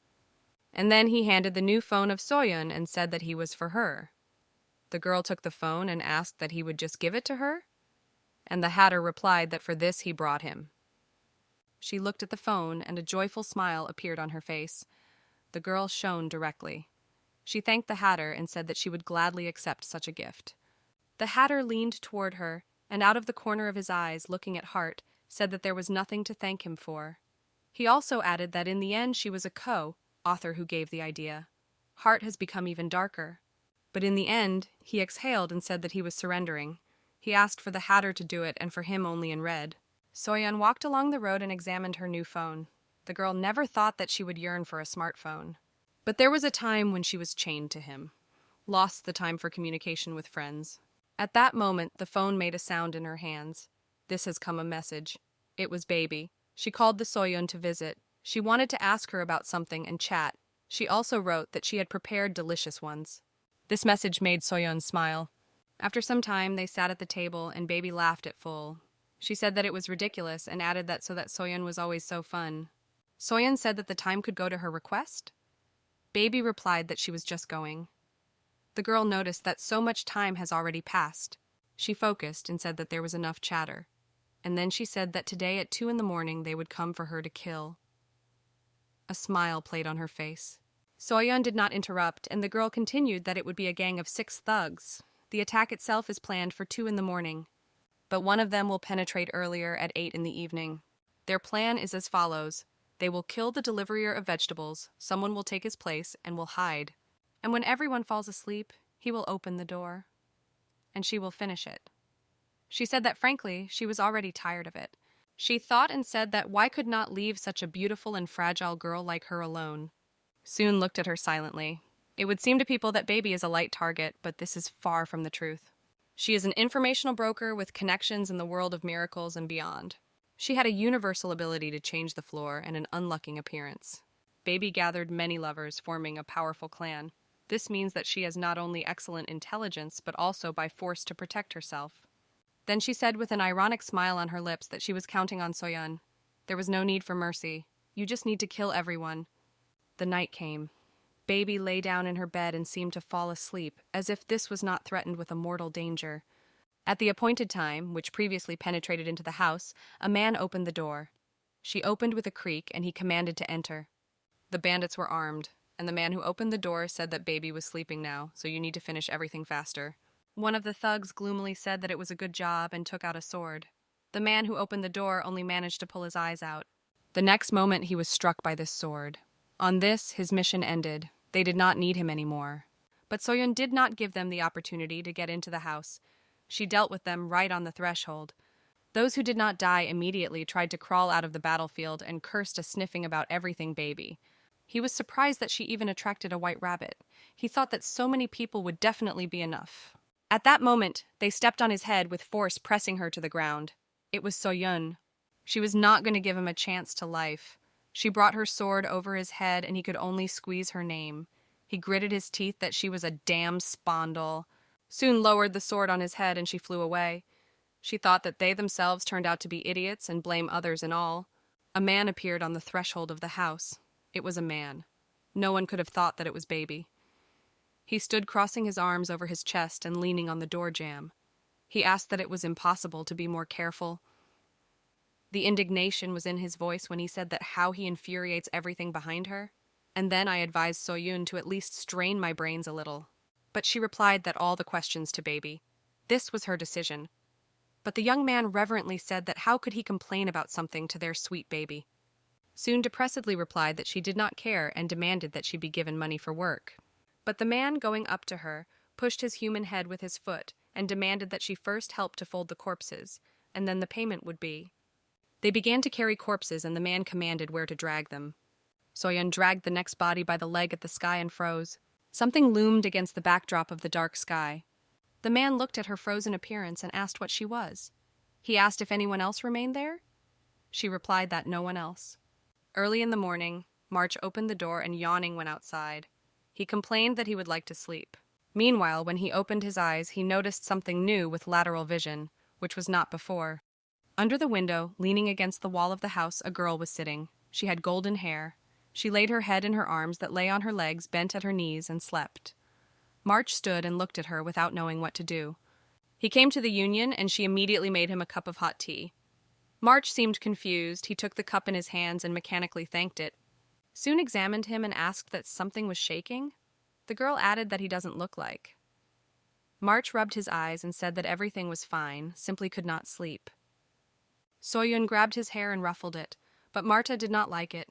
He screamed asking what she was doing, and he said that he was no longer small. She let him go and asked that why he could not fall asleep. March hesitated and then said that Sonia woke up.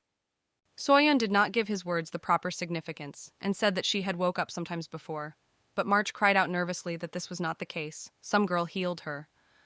He added a more calm voice that this morning Sonia just got up as if nothing had happened. He thought that she really recovered, and these words plunged Soyun in shock. Her surprise was so much that she decided to sit down and ask Marta in more detail. She asked that he really said that Sonia was cured. And he told us in order how he left the house in the morning, how he noticed a girl sleeping at the door, curled up. March was confused, but still brought her into the house. The girl did not even wake up, and he left everything as it is until evening. However, in the evening when he returned home, he was waiting for a surprise. He entered the house, and as always turning to his sister, who was sleeping all the time, said that it was he. The sofa on which he left the girl was empty, and only the pillow was lying on the floor. He looked around, but did not see anything, and did not see anything. March thought that apparently the girl woke up. He was interested in the question, "Where is she?" And then he noticed that the door to Sonin was open, and for some reason it became scary. He instantly rushed into her room and abruptly pushing the door burst inside. The guy's face was skewed with fear. In the room he found a picture, as a stranger with golden hair conjured sleeping Sonia. A light breeze walked around the room and there was an unnatural glow, and besides, she still did something with her hands. Mark jumped up to her and grabbing her hand screamed, "What was she doing?" He did not wait for an answer, but demanded that she remove her hands from his sister. But the stranger affectionately said that he was not afraid, and she added that she would not harm her. But March stood his ground and rudely replied that she thinks that he would believe it. But then Sonia's fingers trembled, and she immediately opened her eyes by emanating a light moan. And then she turned her head and staring at him, called him a brother. March was amazed. He crouched near his sister and hugging her by the shoulders with anxiously asked if everything was fine with her. The girl replied that she was all right, and the stranger standing immediately assured that now everything would be fine with her. She smiled and put one hand on her chest, said that she had a special power.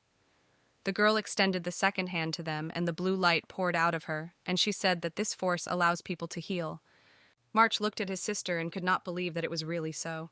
And now he told Soyun that that girl said everything. Sonia looks healthy. She even began to walk, which she had not done for a long time. Soyun asked what the girl's name is. Mart remembered the beautiful girl and how she was smiling, saying that her name was Elisa Liddell. Soyun knew the answer in advance, but he still struck her. She thought she had finally appeared, the one that will become the key to the denouement of the story. The girl got up from the table and said that she would go to them during the day. In the meantime, she asked Mark to take Sonia and Alice to the doctor. Mark agreed, but asked where she was going. Soyun replied that she would go to Hart. The guy fidgeted in place and stammered, asked that all the children from Outhouse are like that. He wanted to add something else, but then hesitated. It was evident that the guy was embarrassed. Soyun looked at him and, noticing his condition, asked, "He fell in love?" But March exclaimed that of course not, and he added that she, like others, the roof began to leak. But the Soyun stood on her own and asked what he blushed then, and March cried out even louder that he said not. Soyun said that she realized and said goodbye to him. When March was left alone, he got up from the couch and rested his hands on the table. He thought about this situation. He understood that everything was not thought by Soyun. This is something else. He remembered Alice, how she was sweet. Just even though she smiled, it did not look at all sincerely, and it alerted him. Soon, meanwhile, came to Hart. But he still slept, and he did not really want to get up. But he thought that apparently was something important, since he needed her in such an early time. Soyun watched him, crossed her arms over her chest and leaning on the door jamb. The girl waited patiently, and then said that she was already 7 minutes 10 hours. Hart continued to sit on the bed and put on a shirt with his eyes closed. He still reasoned that Soyun did not even call, so this is something so urgent? Soyun said that last night a girl came from Outhouse. She also said that her name, Alice Liddell, and she added that it seems she has a gift of healing. For greater conviction, Soyun said that Alice cured Sonia, which even the doctor could not do. In the end, she said that they thought they needed to check it themselves. Hart got out of bed and went to her. He was silent. But when the Soyun finished, he suddenly sternly asked what connected her with this girl. She replied that she had never even seen that girl, but Hart noticed that she smiled when she mentioned her name. Soyun was confused and, straightening her hair, asked what. Hart came up and took her face in the palm of his hand. He silently looked at her, gently stroking his skin with his fingers, and then asked her to contact her messenger. Soyun sent Mark a message that he should immediately bring Alice to Hart. They will look at what she is capable of. Soon the girl stood at the gate of the Hart residence. The guard asked her name and missed inside, saying that Hart awaits her. The girl did not know what to expect her and was a little nervous. Hart and Soyun were waiting for her in the room, and for some reason the union was in a mask. Alice entered, and Hart immediately asked that she was Alice. The girl blushed with embarrassment and replied that everything was true. He asked her to come closer. And when she passed the Soyun, the girl was surprised that she was Alice. Alice, too, looked out of the corner of her eye at the Soyun and smiled carefully. When she went to Hart, he nodded his head and named his name. And then he immediately said that he heard that she could heal. The girl confirmed his words. Then he looked at the bed standing in the room and said that he had a request. One of his subordinates is seriously wounded. From his suffering from Hart, his heart doused with blood. He leaned towards Alice and, with hope in his voice, asked that he hopes she could help, right? The girl assured him that she could. He stood behind her and said that he did not need to be nervous and asked to simply show her abilities. The girl immediately bent over the patient and applied her magical power. She spread her hands and a blue luminous ball hung over the wounded body. Soyun and Hart were amazed. The patient began to turn on the bed and publish moans, and the magic ball continued to rush over his chest. After some time, Alice finished and rested her hands on the patient's bed, asked if everything was in order with him. The guy was frightened. Who was she? Then he sat in fright and began to examine his hands. They were intact, and he said in amazement that he remembered exactly how he was injured. Hart, in turn, scratched his chin and said that it was simply amazing. He invited the girl to drink tea. At the table, began to ask her about how old she was. Alice replied that she was 18. Soyeon stood next to them, crossing her arms over her chest, and listened. Hart said that he heard she came to the country of miracles recently. He asked her to tell what happened. Alice's face became sad, and she said that her parents were killed, therefore she could not return home. Tears rolled down her cheeks, and the girl continued to tell that she did not know where to go, so she just walked until she was here. Hart said that she had a hard time, but while she is here, she may not worry about anything. He added that if he can help with something, then he will do it. The girl raised her tearful face and looked at him. She asked him to find out why her parents had to die. Hart assured her that it would be easy to do, but is it enough? The girl stood up sharply and said that she did not need more. Soyeon thought that she managed to safely meet with March in the middle of slums and then easily enlist the support of Hart. She was slightly puzzled by how everything was easily coordinated. The girl thought that the plot of the original has so great force. Looking at Alice, she thought that the main characters were really special. The girl smiled and sincerely thanked Hart for participating. And when Soyeon and Hart left alone, he asked her that how would they do. Soyeon fiddled in her hands and therefore was a little dispersed. She asked what he was talking about. Hart grabbed her book and irritably said that she stopped looking at the book. He plopped down near her and said that he was talking about the reason why Alice Liddell was killed. Soyeon looked at him perplexedly and said that he would find out everything. But he corrected her, saying that he only said that it would not be difficult to figure it out. Soyeon blurted out that he was a bastard, and Hart laughed, thanked her for the compliment. But she still said strictly so that he would not play with the feelings of an innocent girl, and since he made a promise, he must fulfill. He grunted and, putting the book on the table, said that okay. He still thought to tell her something. Therefore, it will do so. Then he looked at the Soyeon with a seductive look and said that now the time of dinner. She will remain? Soyeon threw a pillow into it and said that it was good, but demanded that he get dressed at first. At this time, Alice walked around the house which she was allocated for living. She examined the situation and uncertainly said that now was her house. She came to the conclusion that it was not bad here. The girl was also pleased that she met Hart so quickly. She said that the house of that guy was just terrible, and the food was more like traffic. She thoughtfully said that it was interesting when she meets the rest of the male characters. At that moment, someone knocked on the door and she wailedly turned into a knock. And when she opened the door, was surprised. She recognized the arrived and said that he was next to Hart. There was a Soyeon outside the door. Her face was still hidden by a mask. She greeted affably and asked, "Nothing if she came in?" Alice smiled politely and stepped aside, inviting the union to enter. Soyeon looked at her and thought that she was very trusting. Although she is the main character, she should still warn her. Alice said that she was here just recently, so she has nothing to treat a guest. She apologized for that. Soyeon said that it was okay, and introduced herself by calling herself with a white rabbit. She added that she came to introduce herself and she still has a message from Hart. The girl held out her hand and said that she was Alice Liddell, adding that she was pleased to meet. Soyeon looked at the outstretched hand, but she was in no hurry to stretch her, and when ultimately their hands contacted Soyeon, noted that they were warm. For some reason, associations surfaced in her memory with the fact that the hands of the baby Soho were just as small and warm. She thought and woke up from Alice's oaklick. Soyeon shook her head, her eyes were dilated, and Alice said that she thinks you can already let go of a hand. Soyeon apologized and unclenched a shake. Alice, rubbing her hand, embarrassedly said that nothing. She asked what a message from Hart. Soyeon wondered that if she says right, it could shock her. I had to pick up words softer. It was the reason for the death of her parents. Soon asked that she remembered her conversation with Hart? The fact that he will find out the cause of the death of her parents. The girl strained, and Soyeon continued that there are conditions that she must fulfill. She also said that her ability is extremely rare. Not only is it not connected with magic, it is also incredibly effective. And so she should hide it as long as possible. This is a stick about the two edges. Soyeon asked how many people know about her strength. Alice listed that this number includes March, Sonia, Dr. Hart, that wounded, and Soyeon. Soyeon thoughtfully said that she had made sure that no one would recognize anymore. She said that this is the first condition of Hart. And then she said that there was also the second. She needs to survive in the world of miracles. Soyeon said that this place is more dangerous than she thinks. If he does not try his best, he will not survive. She added that every 2 weeks they will give her information, and she should try to survive. Alice corrected the bow on her head, and Soyeon also said that this does not mean that she needed to fight alone. If she feels that she is in danger, she can turn to Soyeon. Alice asked why Soyeon was so good with her. They only met. Soyeon thought for a moment. She knew that this is the only way this novel will end faster. But she did not answer Alice. I just said that she would go already. And she asked Alice to carefully lock the door. The girl remained standing, even though the door behind the Soyeon slammed shut.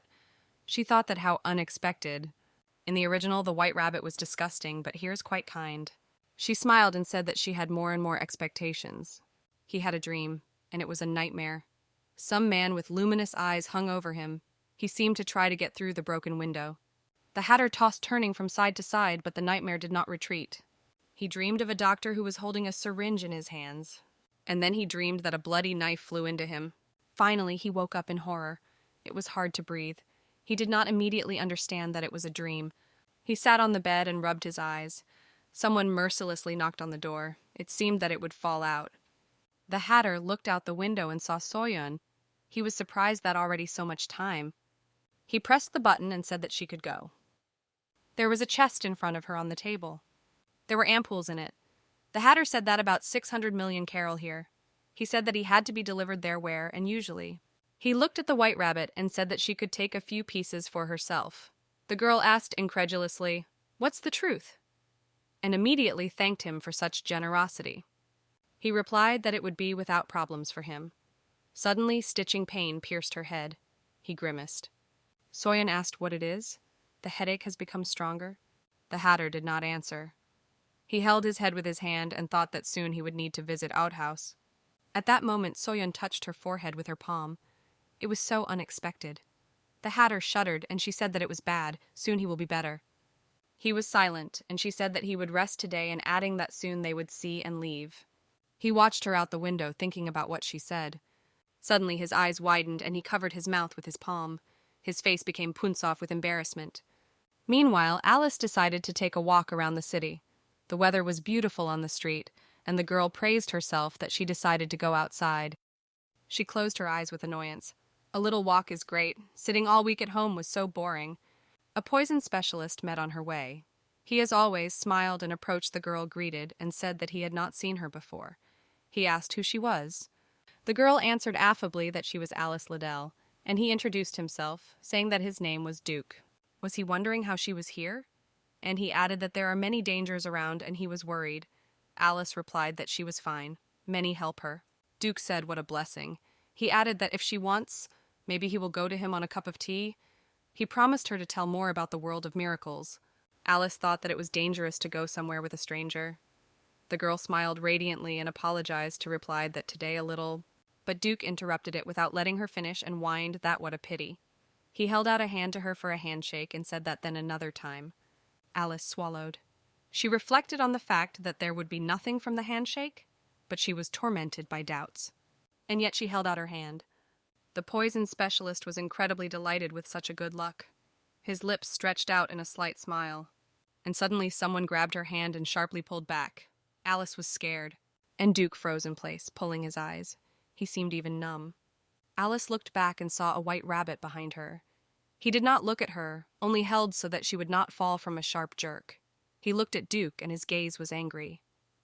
The poison specialist clearly panicked. He waved his hands and stammered that they had not seen each other for a long time, and he asked if they were familiar with Alice. Soyeon turned to Alice and asked if she was injured. Is everything in order? The girl assured that everything was fine. Soyeon turned her attention to Duke, and he raised his hands up, said that it was already too much. He began to assure that he did nothing. But Soyeon was determined. She corrected him that he had done nothing so far. And then she asked that maybe he would show them his palm. Duke squeezed out a smile and replied that he was clean and innocent. And he suggested asking Alice if the white rabbit does not believe him. Soyeon asked that he probably offered her tea with sleeping pills, and Alice, hearing this, covered her mouth with her hand, or tried to shake his hand, hiding a poison needle before his fingers.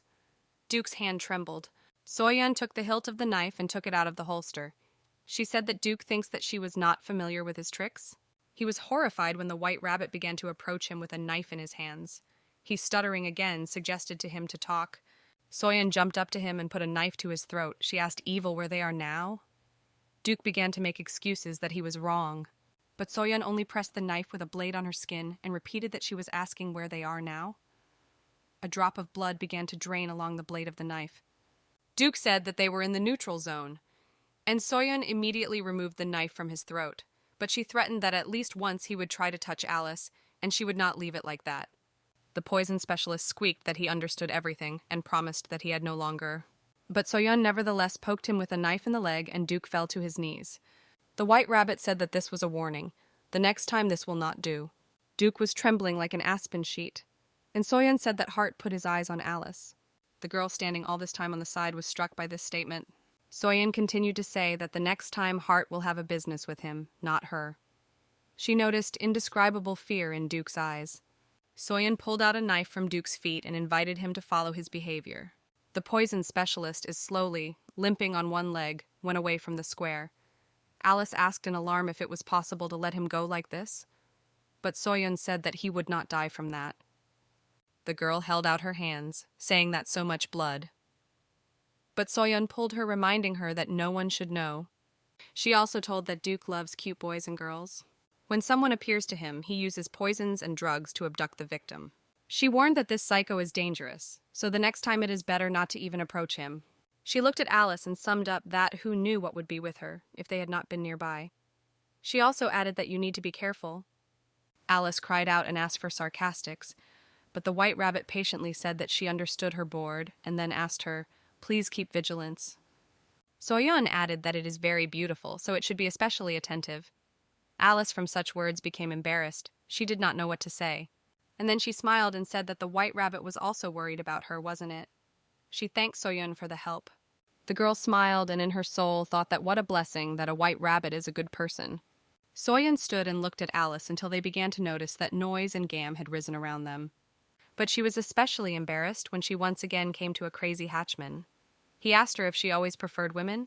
A similar question found her exciting, and Soyeon asked why this question suddenly is. The hatter replied that he heard that there was a girl with whom he almost blowing dust off. Soyeon asked what he was talking about Alice. The hatter said that exactly, and he added that it seems like Soyeon in her ears in love. He announced that he thought she was just stall, but it was in tastes. But that girl liked Hart, so the hatter recommended that the Soyeon give up. Soyeon slapped him on her lips and asked displeasedly what he was taking to hell. And the hatter replied that he knew that Soyeon, right in the middle of the street, threatened Duke to kill him if he even touches the girl with his finger. And he added that she behaved quite desperately. A rumor even scattered across the world of miracles. The white rabbit is in love with the woman of Hart. Soyeon firmly said that this was not so. The hatter was surprised, and Soyeon said that Hart and March are interested in Alice, so she just helped. The hatter looked at her for a while silently, and then said that for now, we would leave everything like that. Soon asked so for now? The hatter replied that the time had already come. He handed her a bag and said that it was her share of this month and asked not to forget to come for her in time. She was about to leave, but he stopped her, saying that the next time it would be necessary to capture one of the products. Soon asked in surprise what it was for him. She said that he was a cook. The hatter took his head with his hand and replied that this was true, but he did not finish. He looked at her from under lob and said that he had an interest in cooking. Soyeon stood opening her mouth, and he shoved her forehead and said that this was an assignment, so there are fewer questions and more. Soyeon met with Hart. He gently greeted, calling her Snowball. He frankly chuckled at her when he said that entertaining rumors had reached him. The girl looked at him and thought that he was there too. Why is the mood so lousy? She said that she understood. She rested her hands on her sides and was belligerent. Hart said that she said that since he was looking after Alice the next time he could intervene himself. The girl confirmed that everything was so. Hart was silent for some time. His gaze became serious. Then he closed his eyes at all and asked that she really thinks so. He lowered his head and said that she would not even answer. The girl looked at him bewildered. She thought that she did not lie. After all, in the end, When Alice, on that day on the street, asked her that Hart really lived on her eyes, Soyeon replied that yes. Moreover, she was sure of that. Alice was delighted with this, but still asked what really. The girl knew that, as in the original, he would fall in love with a beautiful main character. 2 weeks passed, and Soyeon, as they agreed, came to Alice. She said that she was ready to give her the first hint. She named the name, and it sounded Shirley Howard. Alice thought about it. She repeated this name, but nothing came to mind. She did not know who it was. Soyeon looked at her and thought that, well, of course, she did not know. Meanwhile, Shirley Howard was the first person on which Alice used the healing forces. There was no particular reason for this, a simple coincidence. Alice accidentally noticed a wounded girl and kindly invited her to help. It was after that case that people learned about Alice's abilities. Soyeon also thought that they still have a lot of time, so her participation would not yet be required. And Alice still recalled who it was. In the evening, the Soyeon had a meeting in an abandoned warehouse. When she came, 2 guys were already waiting for her. She called one and asked what was required this time. The guy, whose name was Cheshire, turned and replied that nothing new. We need to deal with the bodies in the warehouse. They showed Soyeon a room and warned what she could do as if she knew. The main thing is to bury without too much noise. He nodded to the car parked nearby and said that it could use it. Soyeon agreed. She went to the warehouse, and the guys escorted her glances. Then one of them grinned and said that he had heard his partner, that the White Rabbit was crazy about some girl. The second accomplice, who was with glasses, squinted his eyes at the Soyeon and asked that this little one. Cheshire laughed and began to talk about the fact that he heard that the girl was an incredible beauty, and they say that Hart himself is already breathing unevenly. And the man with glasses said that if Hart put it on something, then there is something in it. He furtively said that he would try to find out. Someone moaned in the lane. It was a man. He was lying on a pavers on his stomach, and a bloody spot diverged from under him. He moaned that he was painful. He raised his head and looked blue. The question fought in his mind. He asked his brother, a lady, that they would die here. He could not even move. Bashmaki came across his vision. Someone passed by, and he knew who it was. Emu had the strength to reach and grab the walking by the leg. The grip was strong. Soyeon looked aside and saw a twin spread out on the ground. He looked at her and said that she would take him to her and take care of him. And from the last forces, he added that this is an assignment. Gemini Twiddledee and Twiddledam. There were 2 of them, but one, and one but 2. And yet there was a time when they were still divided. 2 little boys. They were locked in a dark room. They were exhausted. They were almost not fed and seemed to be left here to slowly die. The children were brought to exhaustion, and it seemed from death for several days. Tweedledam tended to his brother sitting nearby and said that now it was impossible to fall asleep. But Tweedledee pulled on his head. The tained rags asked him that he was very hungry. He said that he had a good idea. The boy suggested his brother to eat him. Tweedledum was desperate from such a proposal, but Tweedledee touched his cheek and repeated again to eat and survive. But Tweedledum answered him that they would survive together. Such was fraternal love. And then they heard someone approach the door, and the plan ripened instantly. The door opened, and a woman entered the room. She closed her mouth with her hand and squeamishly said that she was stinking. The smell, even worse than it was. She had the same blonde hair and blue eyes like boys, but she looked with hatred in their direction and said that she could not stand here. She saw that one of the twins was sitting under the wall, and he was thrown over his head, an Iso, like Lamanin was thrown. The woman was surprised. What is he? She headed in his direction. Hatred overwhelmed her, and she pulled out the canvas, said that he was dead at last. She was surprised at what she saw. From fear, even to think was bad, and at this time the hands of retaliation were already stretched from behind to her throat. The second brother clung to her neck and squeezed her as if as a vice. The woman fought and suffocated at the same time. She lacked air, her tongue was swollen and fell out of her mouth, her eyes were also on the roll. She asked for mercy, saying that she was their mother. Tweedledum strangled her, and when she fell, Tweedledee brought the matter to the end. I would say that he said that everything was just when they were together. The distraught Tweedledee first torn his mother's body with his teeth, and then laughed and repeated all the time, which is true. He said that he was so glad. On that day, the brothers fled from a small, dark room. They took the first step out of darkness to the light. And then they burned everyone in their path. Those who annoyed, who interfered, absolutely everyone. At some point, they began to pursue them, and among them was a red-haired guy.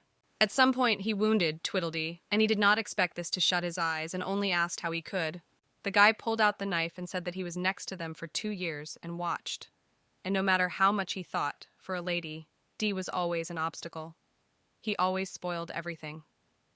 He brought the knife over Tweedledee and said that he had to disappear, for the sake of a lady. But Tweedledee believed otherwise. He cried out that they were finished idiots, and if you finish it, I would also die. Soyeon touched his forehead. She wanted to check if the heat passed. The twins' eyes trembled. He did not understand where he is and who is it. Consciousness suggested that this was another enemy, and he decided that he would have to devour him. He sharply grabbed Soyeon by the hand and pulled to him. The girl did not expect an attack and succumbed to the power of attraction, collapsed at the guy. Tweedledum opened his mouth and was ready to dig into her throat to eat the artery and thereby kill. The thought of the fact that they would never be pained in his brain beat in his brain. But he was defeated. With one movement, she pushed him out of bed and he crashed to the floor with a roar. The guy turned over on his stomach and groaned, calling her a devil with a gray-headed one, but Soyeon immediately said that he was enough to simulate it. The girl straightened her hair and added that she knew that it was not painful. She again threw him onto the bed and ordered to go to bed and rest and not even think to throw something again. Tweedledum lay down with a dissatisfied expression on his face and thought that why the white rabbit is so strong. Meanwhile, the Soon sat nearby on the stool and handed him paper. He screamed that it was. She invited him to read. Tweedledum dejectedly uttered a figure of 700,000. He did not understand what it was about, and Union enlightened him, saying that his assignment was so much. The girl explained that this includes a fee for salvation, treatment, accommodation, and meals. Here is such a tariff. He stumbled his eyes, and Soyeon summed up that it was in one day. The guy rebelled and yelled that she had a hidden on money, and this is a robbery. He crumpled the sheet and threw it. But Soyeon said that if he does not like, then he could fail. He said indignantly that how to understand this. The girl brought him to eat, but he covered himself with a blanket and shouted that she removed this muck out of her eyes down. She said that during illness, you need to eat light food, but he screamed even more that it would not eat it. Soon asked what he would say about tomato soup then. Tweedledum stuck his head from under the blanket and sprinkled at her, said to give. She gave him soup, and she sat down at the table and began to eat slowly. Tweedledum drank water from a glass in one gulp. And then he dumped his tongue and made a belch, saying that the soup is complete rubbish, tasted like slop. Looking at how the white rabbit eats measuredly, Tweedledum asked what he was preparing, but she replied that the food is from Central, and added that there was nothing else, so he would have to eat. He sat opposite her and began to fiercely hammer with a spoon with a plate, shouting that how could you eat it? And the Soon, silently looking at him, thought that she seemed to be busy with a 7-year-old honest word. Then he asked her paper and a pen, and Soyeon handed him a sheet, asking why he should he. He drew something silently for several minutes, and then circled several places with fat, and poked a finger into one of them. I will say that in the designated places with their brother, the point. Then he played imposingly on the sofa and said that he would not eat anything other than being sold there. And in the end he added that she also bought a chocolate bar.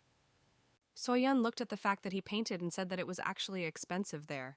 Doubt froze on her face. But he screamed again that he was listening, as if she had been working on Carol in 70. She is already paying 70,000, but she can't even buy this? And then she agreed.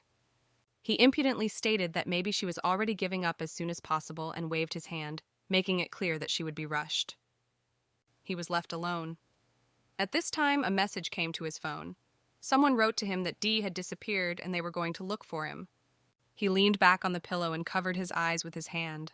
The guy sighed and said that he was bored. He looked around the room and asked why in the house so empty. There was nothing interesting at all. He wondered how this shket generally lives. White rabbit? A special status is transmitted with this name. Anyone who becomes a white rabbit fulfills the instructions of the inhabitants of the country of miracles. Traditionally, this position was inherited, but 4 years ago, the place was taken by the newcomer who killed his predecessor. And this is the newest. Soyeon opened the door of the apartment and became on the threshold. She handed him a bag of purchases, saying that this is what he asked. I would look at her and thought that there was little about her, which was known. Her face was always closed. He was not even sure a man or a woman. He took the bag and, calling it Bella Bryce, unceremoniously asked what kind of type she was like that. Soyeon was silent. He reached out and touched his fingers to her ankle.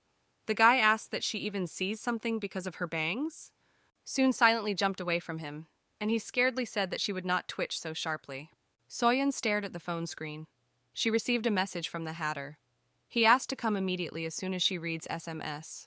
She turned and walked away, throwing him over her shoulder that she had to lie down quietly and would not arrange a mess.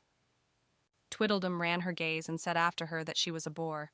Soon, meanwhile, knocked on the door to the Hatter and without waiting for an answer entered. The girl became on the threshold of his room and asked in surprise that he only got up. The Hatter, really sitting on the edge of the bed, throat his eyes sleepily. He called her, calling her White Rabbit. The girl came closer to that she came as soon as she saw a message. She only wanted to ask what was shaken by him, how he made a sharp attack in grabbing her hand to his hand. The girl with an acceleration buried her face in his chest. She opened her eyes without understanding what had happened, and he spoke sleepily that he wanted to sleep so. He held her in his arms and gently said that let's sleep. Soyeon looked at his sleepy face. The girl was puzzled. She began to saying that she was crowded. Soyeon wanted to dig him in order to somehow free himself. But he only squeezed her more in his arms, throwing his leg on her and mentioned comfortably.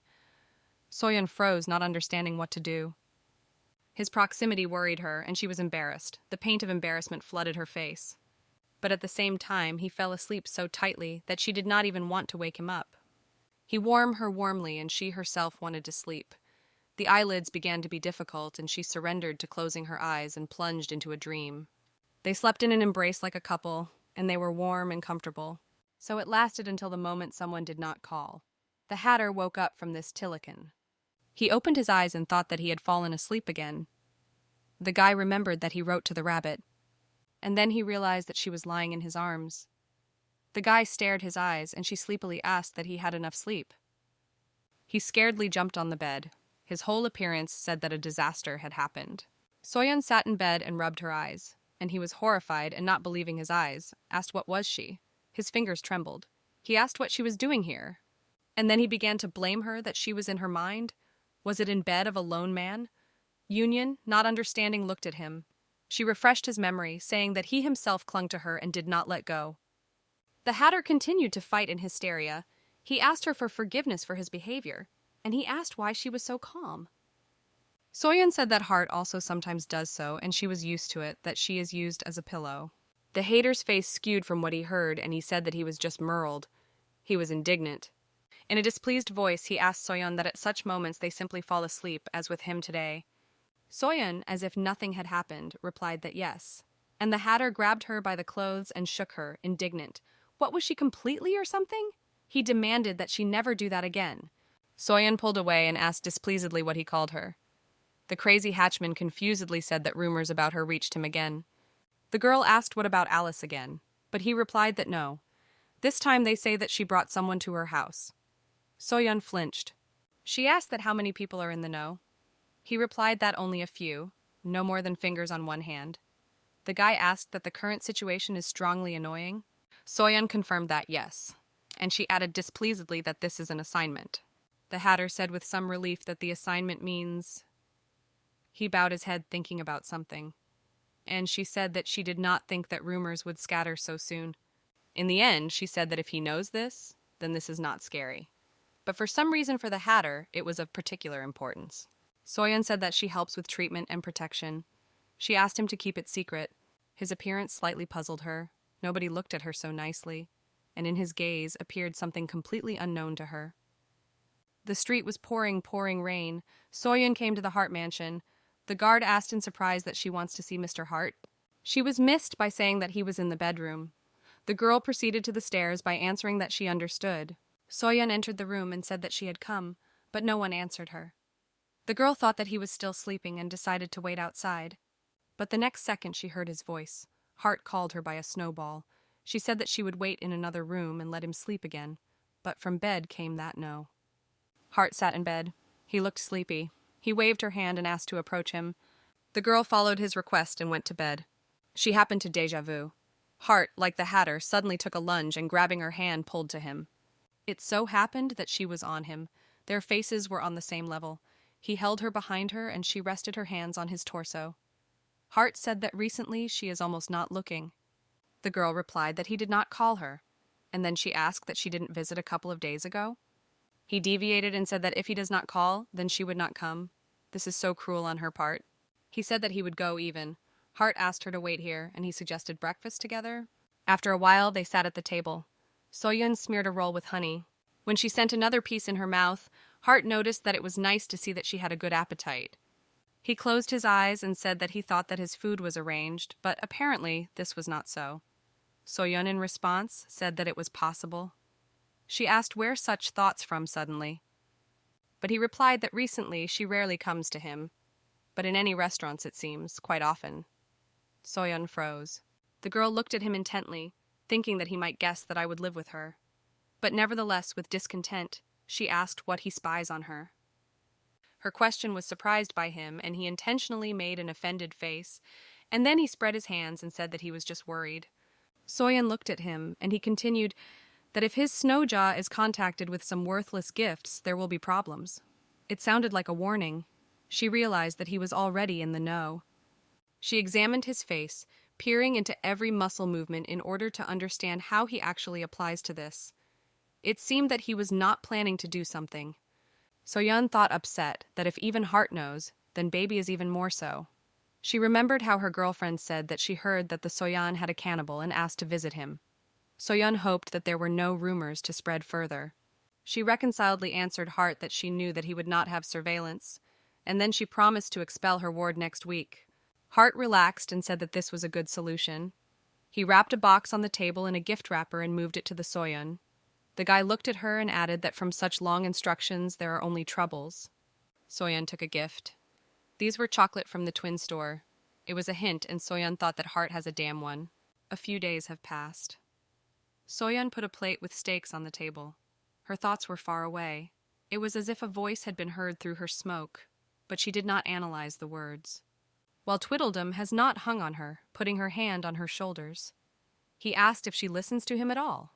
Then he called him Sito, Obolov, and asked that she didn't say that they were peers, and he added that only he is stronger and larger. What a pity. He stroked her head, but Soyeon pulled her to the side. I would continue to say that she would not eat only oatmeal. Maybe she would not have grown like that. Soyeon freed herself from his arms and slapping him on the shoulder said that he was steaks, so he can eat. He grimaced. And then he took his place on the couch opposite the Union. They had dinner. Tweedledum looked at steaks in a plate concentratedly. He thought about something, but definitely it was impossible to understand what. The guy poked a fork into a steak and cut off a piece from him. He was an average fried. Then he sent a cut piece of meat in his mouth. He began to chew meat, evaluating his taste.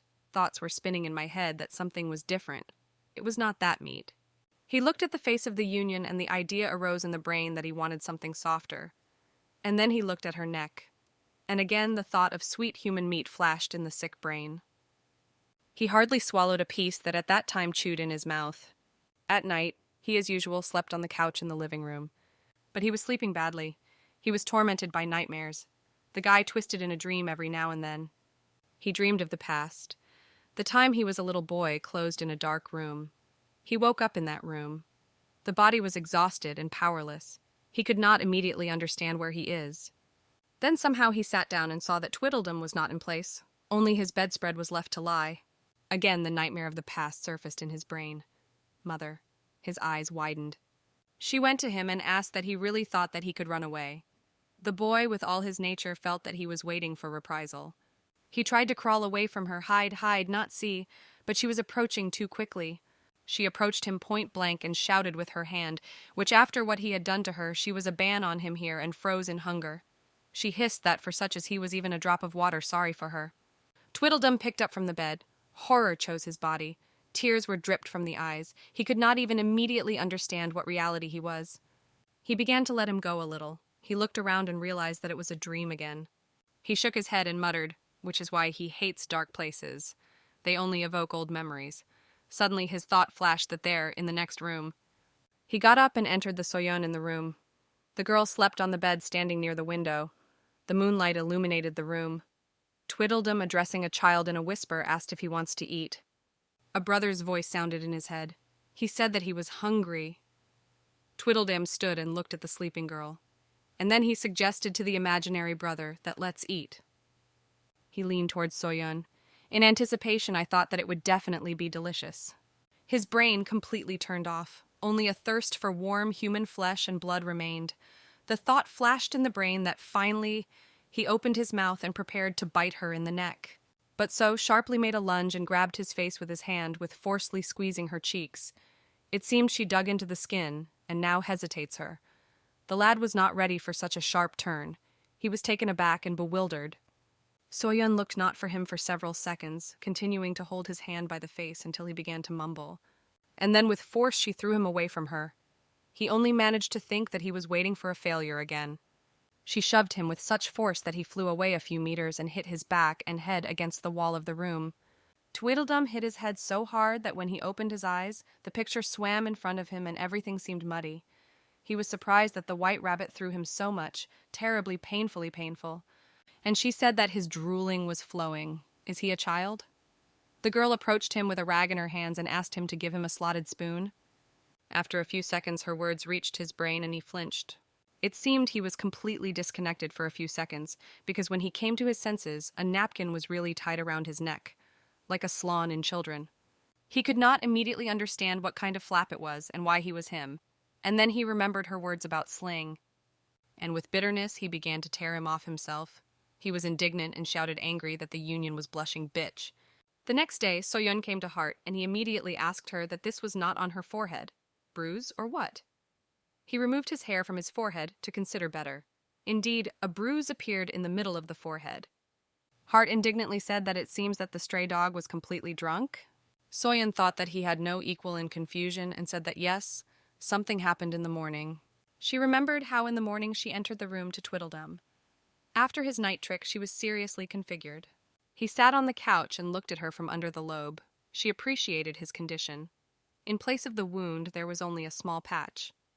Soon, standing in the doorway, asked his wound, and he jumped from the sofa and shouting that she had just rushed to her in time. He screamed that yesterday she had enough arrogance to handle him like a jerk. He blurted out that he would tear her into pieces and devour her so that she would no longer dare to do so. He swung at her, but she cut his foot with such force that he again flew into the far corner at night. And again, from all overclocking, he hit his back and head on the floor. His breath was stared, and he coughed. But this time the union decided to finally teach him. She grabbed him by the t-shirt and made him rise. And then she just dragged out of the room. The edge of the neck crashed into his throat, overlapping oxygen. He clutched into the fabric, trying to pull it away in order to somehow breathe, and called the Soyun psychoma, demanded that she let him go. She pulled him to the sofa and again threw him at him with all her might. She had so much strength that it seemed a large and strong man in her hands was a feather. She did not allow him to really come to her senses and sat on top. She just took up his t-shirt, how he immediately screamed what kind of garbage she was doing. I will demand that she get off him immediately. And she demanded that he lay quietly. The girl pulled him by the t-shirt, pulling his face to her. He was silent. She looked into his eyes, dilated with fear. The face of the lady was covered with vapor. And then with all his might hit him in the forehead with her head. He screamed from an unexpectedly piercing pain. From the blow, he leaned back on the couch and wrapping around his head whined that she had completely gone. She has a stone head, or what? Soyun continued to sit on him and said that he was the weakest here. Then she lifted his t-shirt and exposing her stomach looked at the wound. The patch was in place. There were no traces of blood. The girl said that the wound did not open, which means he was healed well. Tweedledum, still holding his forehead with one hand, asked Evil that she always examines the sick, but she replied that he himself began. The guy clasped his teeth with hatred to shut up. He swore someday he would kill her, and Soyun calmly replied that he could try. And now sitting at Heart, she said that this was the fourth attempt on his part to try to attack her. The girl asked that he would ever give up. Heart sighed heavily. He recommended just getting rid of him. At this time, her friend Baby came home to Soyun. She called a white rabbit from the entrance and asked if she asked at home. Tweedledum was sitting in the room and thoughtfully thought that this was for. He thought that if it was Baby, then there was nothing to be afraid of. It does not seem that she will do something, and if she laughs, he will immediately turn out with her. He looked out of the room and she looked at him over his shoulder. I will ask what she forgot here. The girl was surprised at his impudence. She turned and, having poked a finger at him, asked him, what did he forget here? But the guy impudently replied that this was not her business. Baby measured him with a look and said that she and the rabbit were close to be close. But then she doubted that if he was even allowed into the house. Really? A question hung in the air. He was silent, and therefore Baby suddenly shouted sharply that there was something between them. The girl was stunned by this discovery. She asked him that he wanted to die. He prepared to defend himself and shouted that she was generally carrying. The guy added that she infuriates him. But Baby stood her own. He asked again, because it was easy to misunderstand. "Where is the rabbit?" He replied that without a concept, and why would he know where she was rumbling? But Baby was not so easy to get rid of. She demanded from him to say right now. He clung to her clothes and brought his hand to hit. But at that moment, the door opened and Soyeon from the threshold asked what they were doing. The girl looked at them in bewilderment. Baby immediately rushed to her friend and said that he had hit her, while tears rolled along her cheeks. Hale. And I would be angry that he did not even touch her. She rushed to the union on her neck and began to complain how he was and then hit her and beat there. The girl soothingly stroked her friend on the back. Then she pointedly looked at her friend, as if she wanted to say that he was enough to fall the fool. And Baby giggled. Soyeon looked at them and said that since they were here, she invites them to stay for dinner. She was going to cook everything. And Baby agreed with pleasure. But Tweedledum stubbornly stated that he did not want to eat with her. Baby did not remain in debt and immediately replied that as if his company pleased her, she generally tolerates for the sake of a rabbit. Dinner was ready and everyone sat down at the table. Soyeon demanded that they be shut up and each took up their plate. Baby noticed that the Soyeon had only 2 pieces of cheese in the plate, 2 slices of tomatoes, and 2 cookies. She asked in surprise that this was her whole dinner? Soyeon replied that she did not want to eat. Baby asked why she has no appetite. A conversation started between the girls. Soyeon said that she had heart. He treated the tartlets. It was so tasty that I had to eat everything. Baby praised that heart is always terribly tasty. By the way, she said that for the sake of Soyeon, I suppose, so they tried in general. At that moment, the lady intervened. He spoke prying that they are city for nonsense. They and his brother have a much better food. Baby switched to him and asked that he did not try, so how could he know? But the guy replied that he just knows. Soon was silently chewing food and thought that if she said that Heart herself had delicious food, then they probably only quarreled. After dinner, the union stood and washed the dishes, laying it in a dryer. And Tweedledum stood and leaning on the jam, watching her. He thought that even though she seems weak, but in reality she is much stronger than it seems. He looked at her back. The girl seemed to be passionate about dishes. The guy thought that when he could win... He opened his mouth, bared his teeth, and thought about what could now. The guy came up with inaudibly.